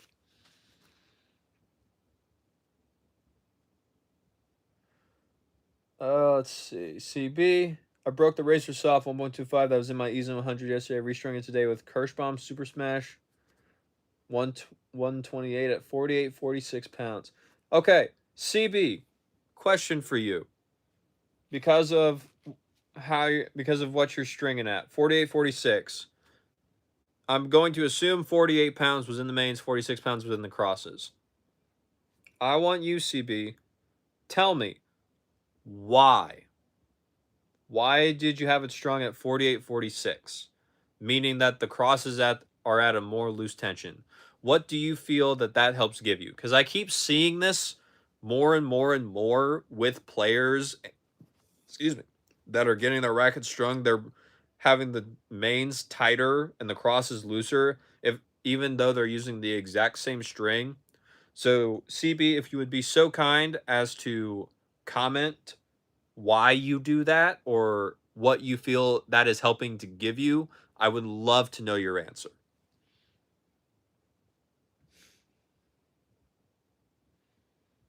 Super, I think this guy will become the next Federer, Henry Burnett. I have no clue who that is.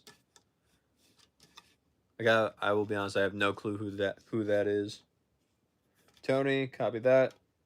Trevor, listen, I don't believe a word you're saying about this situation, trying to get people to spend more money. I have no clue what situation you're talking about, Trevor. So if you could elaborate, that'd be great.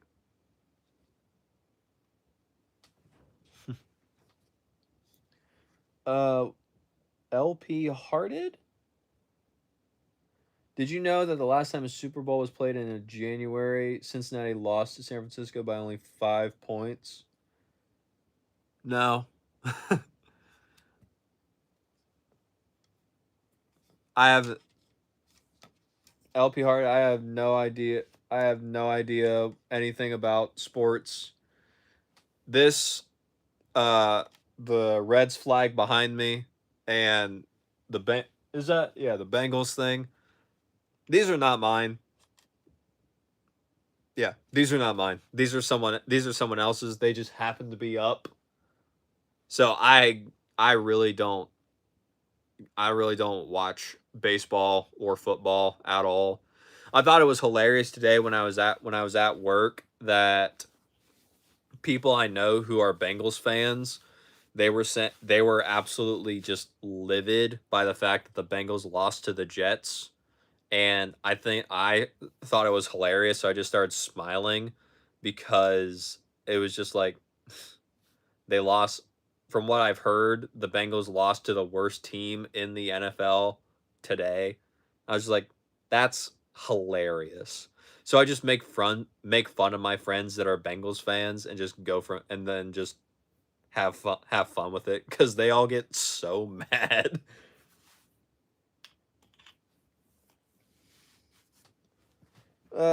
Trevor, trying to get people to spend more money. Seriously, now you want to play dumb? Yeah, dude, I have no clue what you're talking about.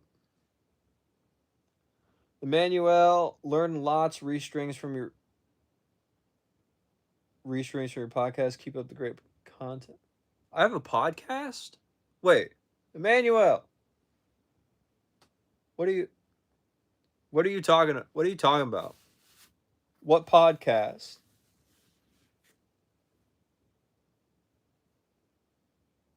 What podcast? I want to know. Do I have a secret podcast even I don't know about? And thank you for the kind words about the content. Really appreciate it, Emmanuel.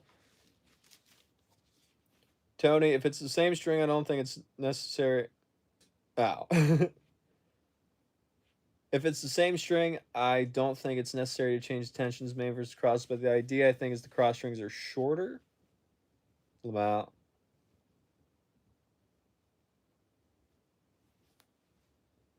maybe Tony.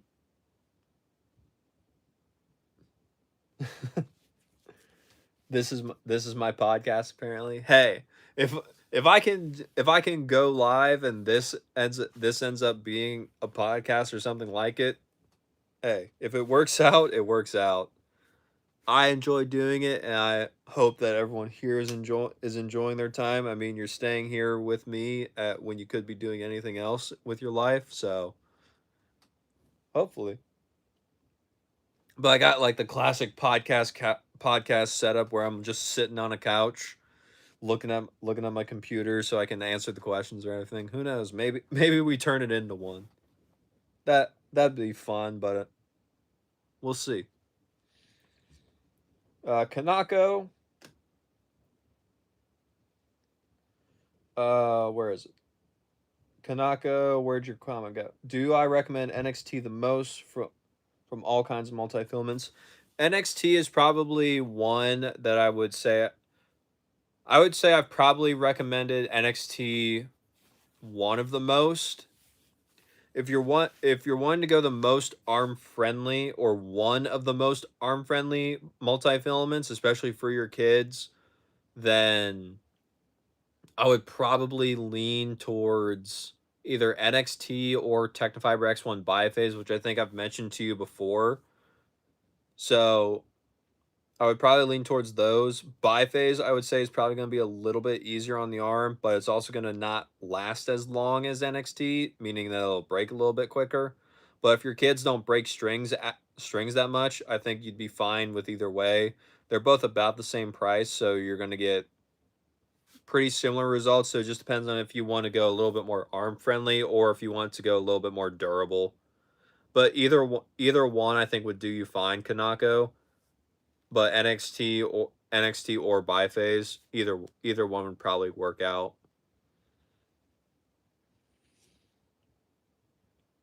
CB, personally, I do it for feel and power. Uh, it feels like I play at 48 pounds in terms of vibrations and trampoline effect, but I get a bit more pop than if it was at a 48-pound full bed. Okay, so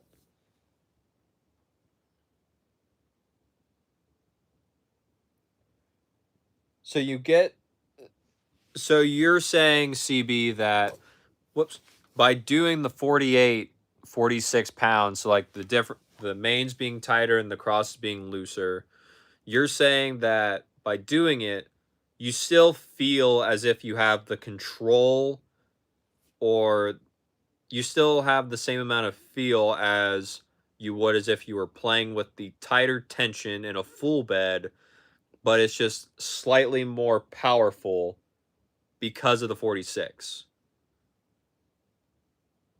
Yeah, because if you went to full 46, it would be a little bit too mushy, and then you wouldn't be able to necessarily feel the ball as well, whereas by having 48 in the mains, you feel more connected to the ball, and then the 46 pounds in the crosses just allows you to still have a little bit more of the power and the pop that you want, whereas having the 48 whereas having all 48 would just be too controlled. That is the way I that is the way I am interpreting it. Yes, in terms of feel. If I am wrong, please correct me. If I got it right, then let me know. But I think that's where we were both kind of getting to. Tony, okay, I have serious question. I've been wanting CB, thank you. Okay.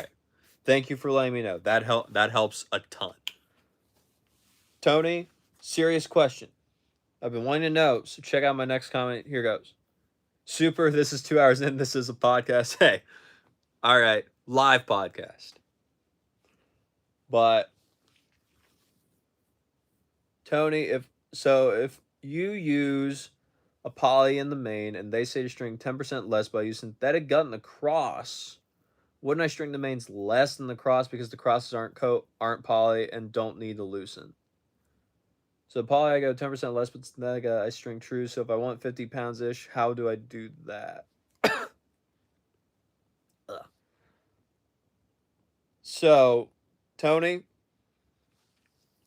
usually if they're talking about the polys doing it at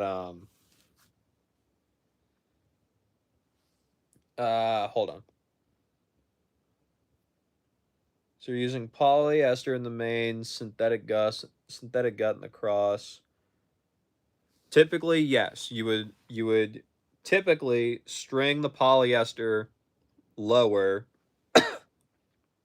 just because that is the string that is going to be a little bit harder on you, and it's already going to give you a lot more control. So by having the synthetic gut at a higher tension, that just kind of helps to alleviate some of the springiness, and so that way you can actually control the hybrid and not have it just be flying everywhere on you. However, you also said for the poly I go 10% less, but synthetic gut I string true. So if I want 10, if I want 50 pounds ish, how do I do that? So by that math, Tony, it would be the math would say you would want to do 45 pounds mains with your polys, 50 pounds synthetic gut. If you're keeping the synthetic gut true and just stringing at what you would normally do. To me, kind of like what I was telling you about when you were trying ice code, I wouldn't do that right away. Like polyesters and just string tensions in general is so subjective that if you try and do like an extreme drastic jump, then it is typically not going to end well. So if you are wanting to move your poly tension down, you need to decide what string you want to use and just stick with that for the entire time. Like, don't try anything else, only do the string. And then you can start then you can start messing around with tension. But until you've picked a string, I wouldn't mess with it. And with everything else, yeah, poly tension is subjective. So if you like what you like at 50-51, don't let anyone tell you that you can't use that, especially if you've played with it and it works. So there's no real reason to just like try and do the math. Try and do it by what the math says if you feel that it plays better for you at a different tension. So if you're gonna try it, definitely try it, especially if you got the extra strings and you got the extra time. But you don't have to do what the math states, just because it's all based off what you prefer. Let's see. Kanako, kids break NXT about 2 weeks. Okay. Yeah. Yeah, Kanako. That's because, correct me if I'm wrong, but weren't they using V cores or like some other spin frame? I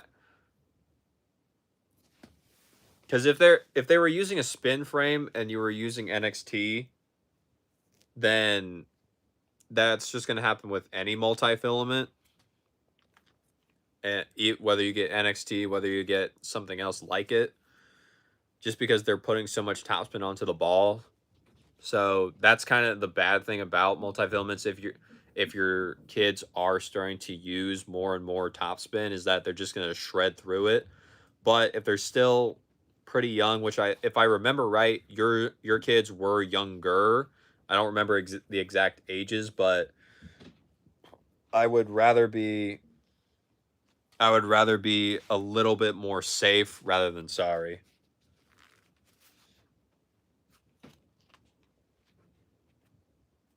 Let's see.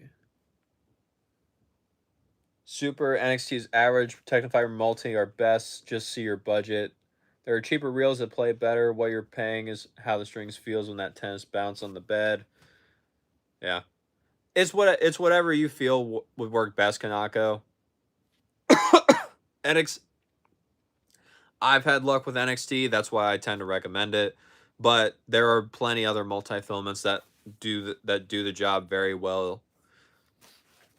You just have to see what your kids take to and we just make sure that we get something that doesn't hurt their arm, because that's the most important thing. LeVar, hey man, it's my friend Nick. How do you say his name? How do you say his last name? Gures. Please shout him out. He watches all the time. All right, Nick. I don't know what I don't know. I don't know how to pronounce your last name, because LeVar is not. LeVar was just being that friend that didn't tell me how to actually pronounce it, so I don't know. But Nick Gures, happy birthday! Thank you for watching. I greatly appreciate it. And hey, I hope you had an amazing day, man. Let's see. T1 Tony Joker Tolson 55. Thank me later. Super, I go cheap reels and focus on skills and athleticism. All right. Tony, one thing I cannot get right is lead tape. It always feels horrible and I rip it all off quickly. Just can't make a frame better with it. It's most of the time, Tony, you don't necessarily need to use lead tape. Some people do, but if you don't know what you're doing with it, it can be hard to do, and it's not necessarily worth it. But if you're trying to get a specific outcome, then you can sometimes use lead tape effectively. It just depends on what you're trying to accomplish. Like if you want more swing weight, if you want the racket to be more stable, if you want it to be more of a head light balance, if you want it to just have more of a static weight, just to be more stable again, then you can figure it all out. It just depends on what you're trying to balance to. But for most players, they don't necessarily need to touch lead tape just because it's not worth the hassle. Some people like it, some people like customizing, but like you said, it's very easy to put it on the wrong spot, absolutely hate it, and then just like, why did I even attempt to buy this? T1 says NXT is overpriced. Kanako, thank you for your comment. Super. More expensive better string velocities have NXT. More expensive, Kanako, does not always mean better, because there are plenty of strings, especially if you look at polyesters as an example, to where you can find, in my opinion, better strings for like the $12 to $15 range compared to some of the strings that are above 20. So it at that point it starts to become subjective about what you prefer. But no, more expensive does not always equate to being better, especially for tennis strings or even tennis rackets. Sometimes, excuse me. Like if you're trying to compare, say, like a Babolat Pure Drive to a Babolat Evo Drive, yes, price is better in that instance. But if you're trying to compare like Solinko Blackout V2 or even like Dunlop rackets to Babolat rackets, price at that point becomes a bit more subjective, because it's like at that point it's more about feel and then whatever you like more. Whereas with like the $250 to $300 rackets versus say a Walmart racket that's $60, you're going to be able to tell a very big difference in the quality just based off the price right away.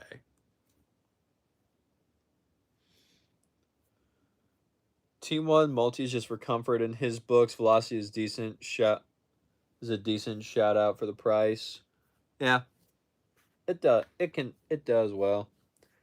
Kanako, kids are 10 years old. They're using a Young Zone 26. Yeah, the E Zone, not the most spin heavy racket, but if they're using a lot of topspin, then that's probably gonna be the thing that's getting them. T1 head velocity. I have no idea what the apple's for. Let's see.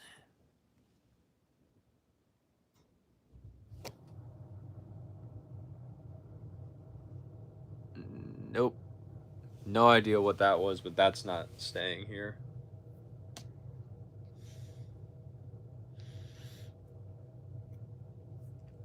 But yeah. Wow. 10 more seconds and we'll have reached 2 hours. That's crazy. Tony, you're right. This almost has essentially turned into a podcast. But hey, I'm having fun. I'm having a good time. That would be a fun idea though. Have podcasts where I don't know. What would I even do on it? I know like we're doing this here where we're talking live in the chat. Would it just be that, or would it be like I have a guest come on to the podcast itself and just be like, all right, what's your gear? What's your setup? What do you need help with? And then we just go from there. Podcast, just chatting, whatever. Yeah. Well, I feel like it kind of needs a direct. I feel like it kind of needs a direction or something super. It's not just. It's not. To me, it's like if someone is just sitting there yapping away, and it's just like, where's this going? Igor, what's up? How about lead tape on an MPL version? Kanako, yeah. You're welcome. Have a good night, sir. I completely understand going to bed. For me it's about 11 o'clock my time. So it's like, yeah, we'll all be doing that soon.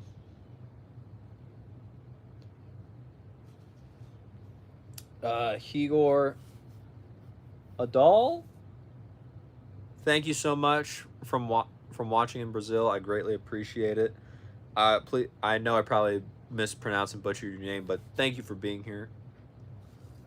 Higor just bought a Prestige MPL. Wanted to see what I can do with it. Oh, the Prestige MPL. You can. What are you wanting to do with it, Higor? Because that's the big thing. Purple Galore, hello. Thank you for being here. Yeah, but yeah, Higor, what are you trying to do with that Prestige? Which version even is that? Like, what even? I gotta check the specs on that one.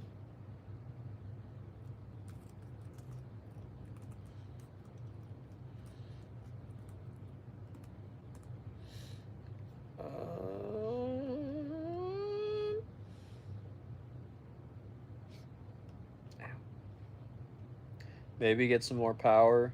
Okay.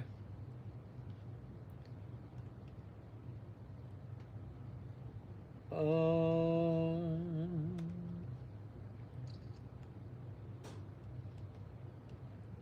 1619, 10-6 unstrung? Oh, okay. 99 tech. Okay. Cool. But still, oh, okay. Maybe get more power, but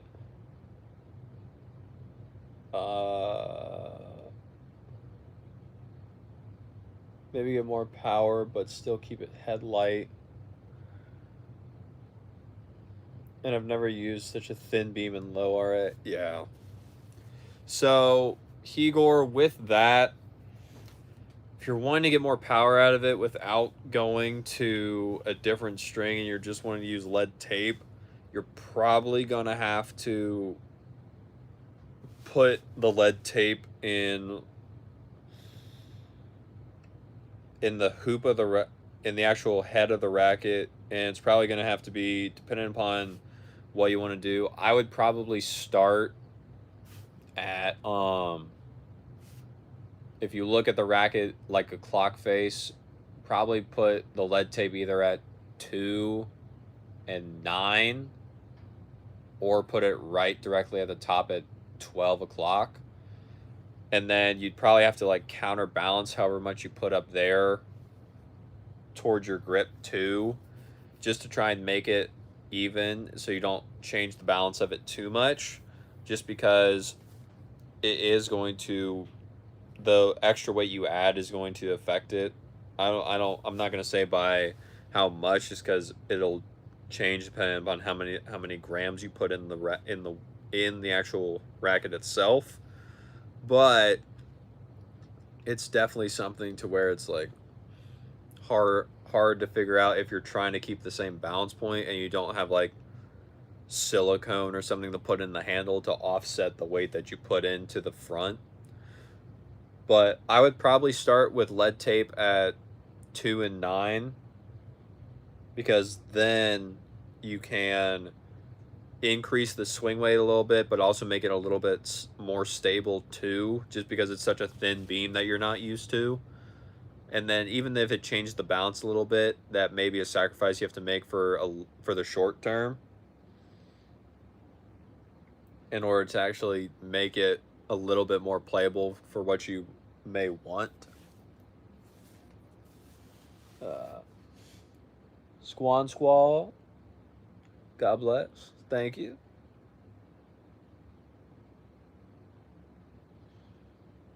Uh, Higor, never used such a thin beam. My plan is to keep the balance around 33 millimeters and add about 10 to 15 grams. Dude, where are you putting all of that weight? If you're wanting to keep the balance the same, you're gonna have to put like 7.5 in the. You're gonna have to put like 7.5 in the head and 7.5 in the handle, just to like keep most of it together, or like keep the same balance point. Then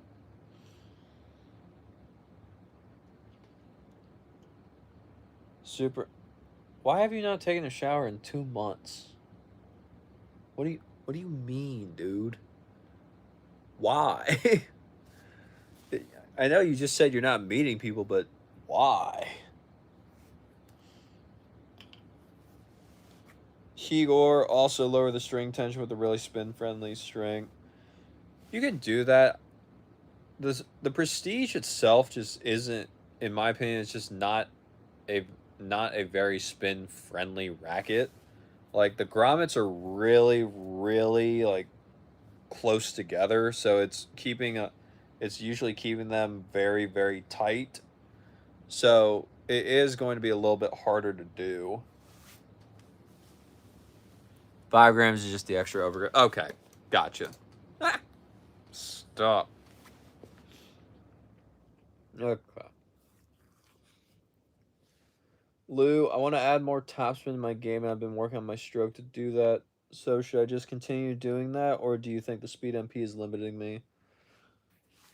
I think Lou, that working on your form and your ground strokes is going to probably be the thing that can offer you the most help currently. But if you've been trying to increase this for say like a few months and you have not seen a very drastic shift in terms of the amount of spin you're able to produce on your backhand, keep it, or just in your game in general, and you've been doing this for a few months, like I said, you haven't seen too much of an improvement, and you've kept the same string, like you've restrung it a few times, but you've kept the same string consistently, then I think at that point the speed may be limiting you, just because the speed, in my opinion, is one of those rackets where it's the best down the middle racket. It does everything pretty well. It just doesn't focus on any one thing in particular. So if you're wanting to do the upgrade and you've been trying at it for a while and you're starting to find that your strokes aren't the problem, then I would probably start demoing other rackets in a more spin friendly category, such as like if you like head rackets, try the Extreme. I would not necessarily say that the Blackout V2 is going to be more spin friendly, but I would but if you want to still try it, go ahead, but I would probably look more towards like Head Extreme MP, Babolat Pure Arrow, the normal one, not necessarily the 98. And then even to throw in like the random ones in there, the Dunlop SX 300 or the Diadem Axis 100. I'd probably start to I'd probably start around there if you're looking to demo rackets, and then at least by trying a spin oriented racket, Lou, that is going to give you an idea of whether or not the speed is actually the thing that's causing the problem, or if your technique works wonders when you actually have the right equipment for yourself.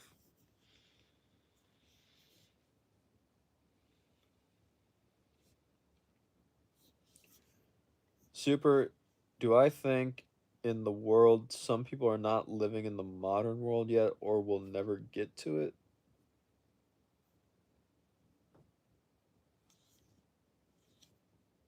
I don't know. I don't know. There's probably some people. I mean, like, I don't think the I don't think the Amish tend to use a lot of technology, so I guess you could consider some of them not in the modern world, but I don't know. People can do what they want, dude. Not cool. Well, I don't got anything for them. They can live their lives however they choose. Just like you not showering for 2 months. I don't know why you did it, but hey, that was your choice. You can do it.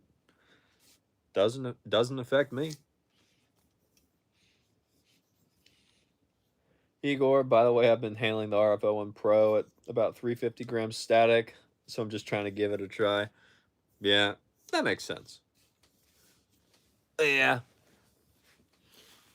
have fun. I would say have fun with it, Igor. Mess around, see what you think. Try a bunch of different things because usually with the lead tape, if you start with it and then you don't have it on there for too long, when you take it off, you could usually like re-stick it somewhere on the racket. So might as well try it. Yeah, lower. Tony says, yeah, lower tension with spinny string. I don't get scientific enough to use lead tape. Yeah.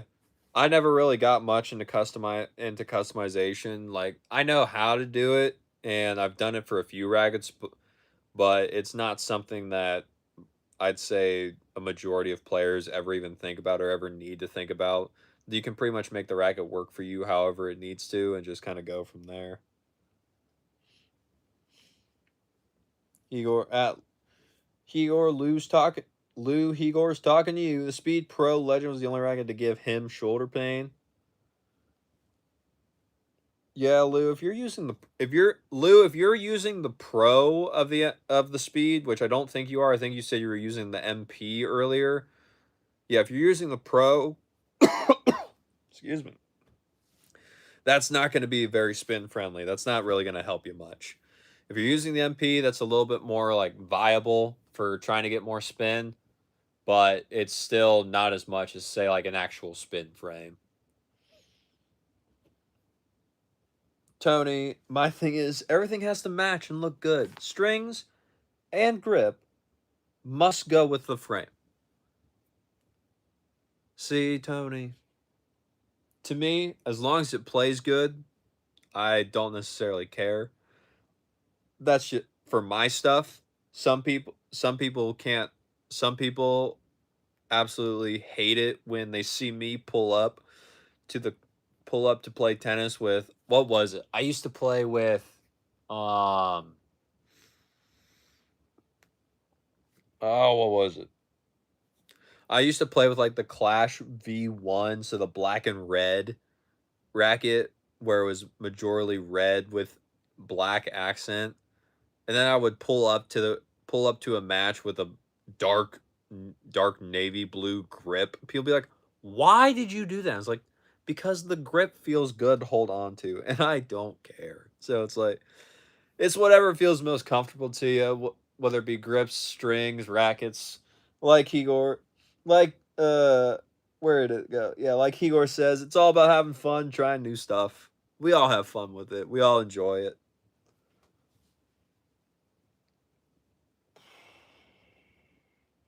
Tony, Luxon is still good, right? Was most popular string on tour. I like it, but haven't used it in a few years. Luxon does good. I think it depends on what Luxon you want to use and what you want it to help you with. For me,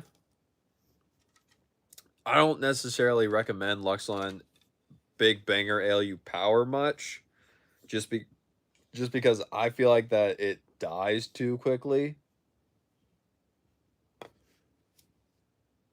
So that's me. I'm not a big fan of it for that reason. Like I if I'm going to pay more than 20 bucks for a string, I'd like it to last more than 4 hours before I just can't use it anymore. But Luxilon had this one string. It was called Luxilon Adrenaline. I love that thing. That thing was awesome. But then they got rid of it, and I was sad. I'm still kind of sad about it. But yeah, Luxilon does well. If you want a string that's going to give you nothing but control, your arm has to be like pretty healthy to use it. But if you want a string to where you generate all the spin yourself, you generate all the power yourself, but this string will help you place the ball, Luxilon 4G, that's your string to go to. But it is going to be hard on your arm. Just know that.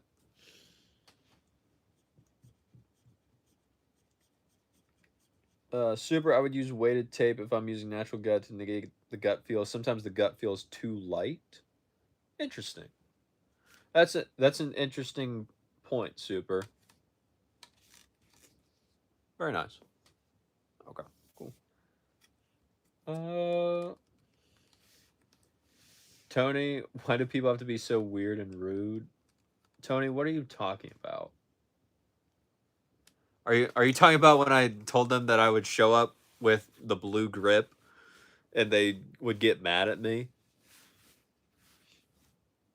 Is that what you're referencing? Because it's like I don't know where that came from, dude.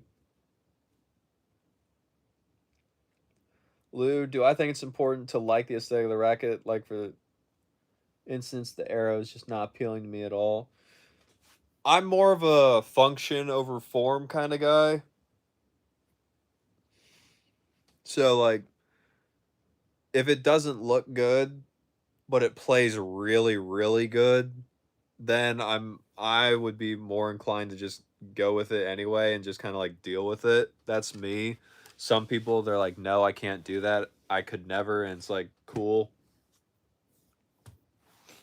okay, but if the option's right there, it's right there. So you know it works the best. Might as well go with it. That's just me though. Tony, talking tennis for sure, but show racket string as well. Maybe new products, maybe showing a part of your life once in a while, like your work or something, but mainly just talking and stringing.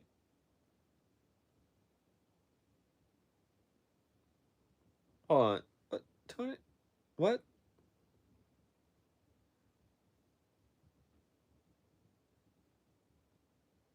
Tony, what was it? Tony, what was that comment? Where did that come from? It was talking tennis for sure, but show racket stringing as well. Maybe new products, maybe showing a part of your life once in a while, like your work or something, but mainly just talking and stringing. What is that in reference to? I know it. Yeah, what is that in reference to? Higor, the Prestige should be fun to play with. Probably not the best to play on clay, but some hard courts in here are lightning quick. Yeah, Prestige is fun. At least for me, the Prestige is fun for like a few hours, and then I'm like, I don't want to play with this anymore.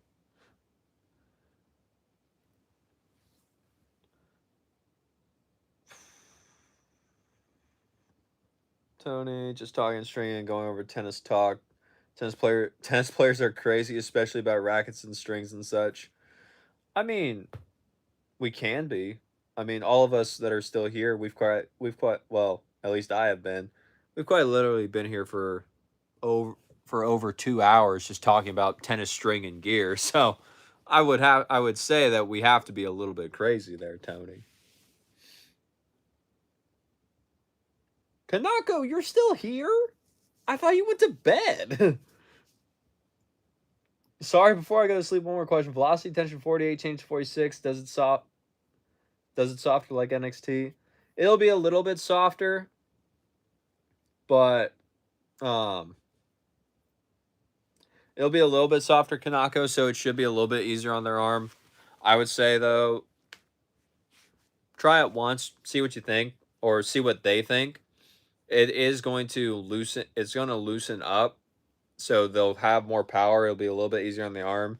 They might break it a little bit quicker though, just because the strings are moving even more. So you just have to watch for it. But yeah, if you go velocity at 46 and lower it, that should help too.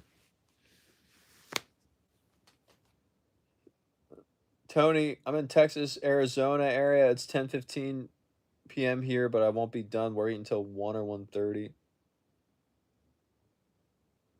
Wait, Tony, if it's 10:15 where you are, then you're in Central Time then.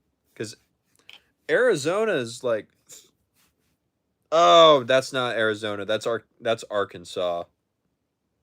Yeah. Okay, never mind.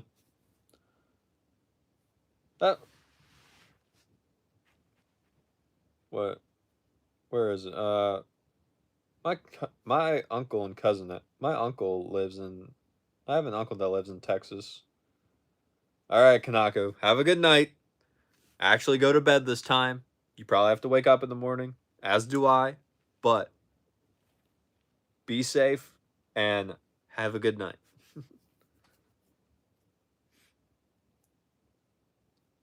Where to go? Higor's guilty pleasure is the aesthetics of this setup. The new Prestige, for example, is gorgeous. So is the RFO1.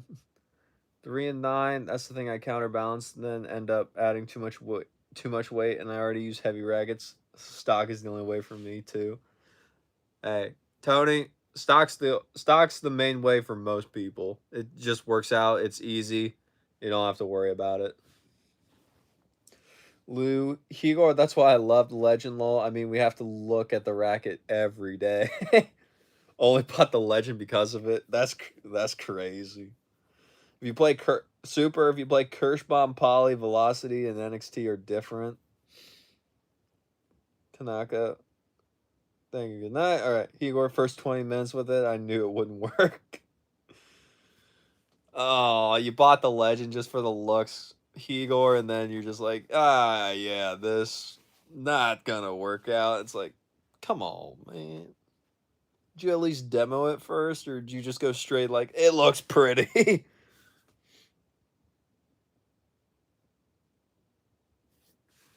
Dude, that Tony, that brown pro staff, that color is awful, dude. The all black pro staffs looked so much better. And I really don't know why Wilson went to that brown. It's just awful. Was with Technofiber 315. I like those colors. Yeah, Technofiber looks clean. You've also been very lucky to sell those for nice prices. There it is. You did get lucky, Igor. Very nice. Super Kirschbaum are good at 48 pounds, but Velocity and NXT at 48 pounds would be too loose and no power. I'd say they're gonna have a lot of power, but if his kid's already playing at 48 pounds and they drop it by 2, then they'll probably be able to tell. Will probably be able to tell a difference, and then they'll be able to see whether or not it's worth staying down there or if they need to go back up. Tony plays great though. One of the goat frames. Igor, it's hard to have a playtest where I live in. Igor, where do you live? That it's hard to playtest at. Like what country? You either buy it or borrow from a friend.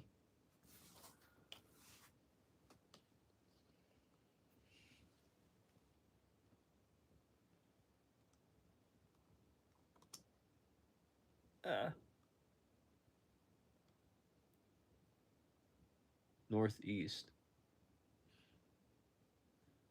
Oh, like here in the States? Oh, Brazil. Brazil, the northeast of Brazil. Okay. Bro, that's so cool that we're all just like around the world talking about tennis. Not a lot of options to buy top gear. Gotcha. Wait. Igor, what time is it for you?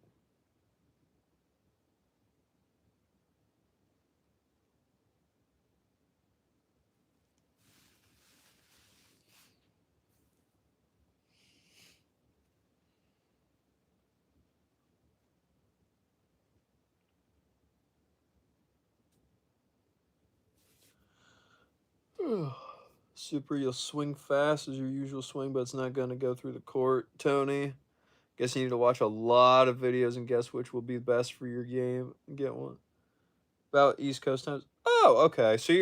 You're almost on the same time as me then. So it's almost midnight for us then. Okay. Nice.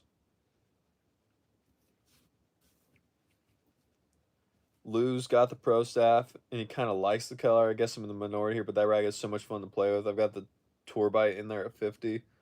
You're not in the minority, Lou, that it's fun to play with. You would just be in the minority if you like the brown color. Ugh.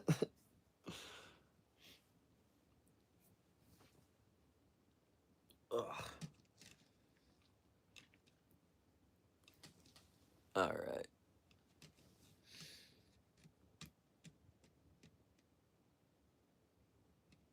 You hooked up the pro staff. You should see the way it looks, but I still don't like the color. Yeah. Yeah. All right, gentlemen. And just uh any new shoes?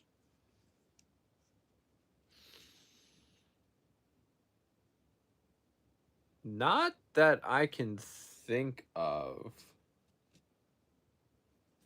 I don't think there's going to be any new big shoes coming out,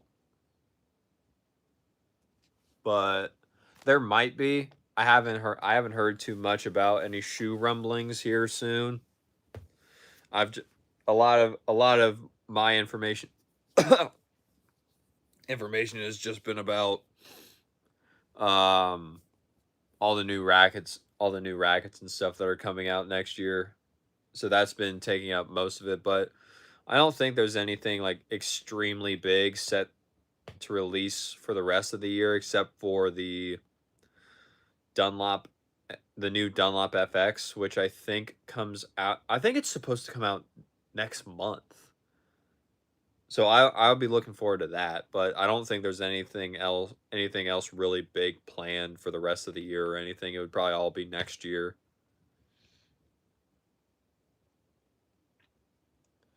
Um, will there be a confidential soft? I think that would be an interesting string, Cotton. Especially just because with confidential, that with people that I've had try it, that is usually one of the things they say is that it is a little bit harder on their arm. So if they make a soft version, I think it would do well. We would just have to see if Slinko is willing to do it. All right. Tony Griffin's strings look good in mine, but it's still bronze. It's after midnight in Brazil. I had no idea. Yeah, I think it's probably close, if not, because here on the Eastern time where I'm at, it's it's just about 11:30. So yeah, if Igor said he's just about East Coast time zone, then He's probably right around there. He's probably right around 11:30 with me, if not 12:30, just if he's one time zone over. Super. These new Nike shoes just don't look good except the yellow one. Maybe I need to move into RF on shoes. You better have more of a narrow foot, Super. Those things are like, some of them are almost like vices on your foot if you need a wide fit or anything.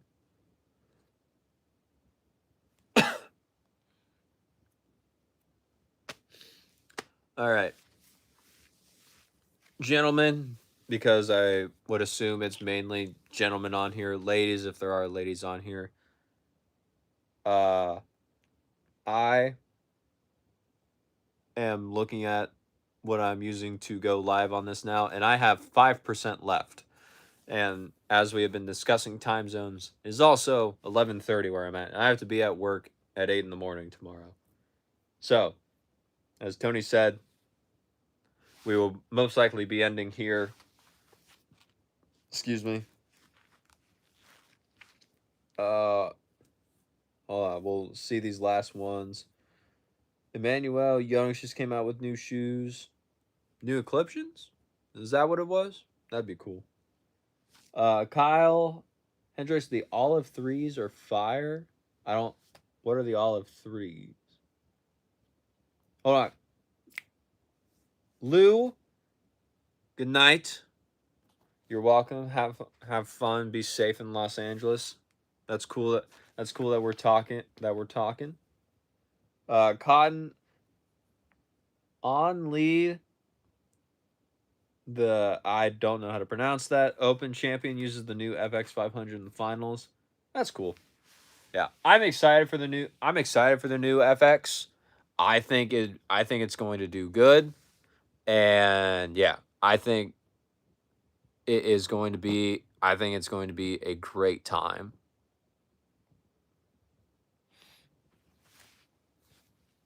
But yeah. So with that being said, this is probably going to be where I'm ending it now. So thank you all so much for being here.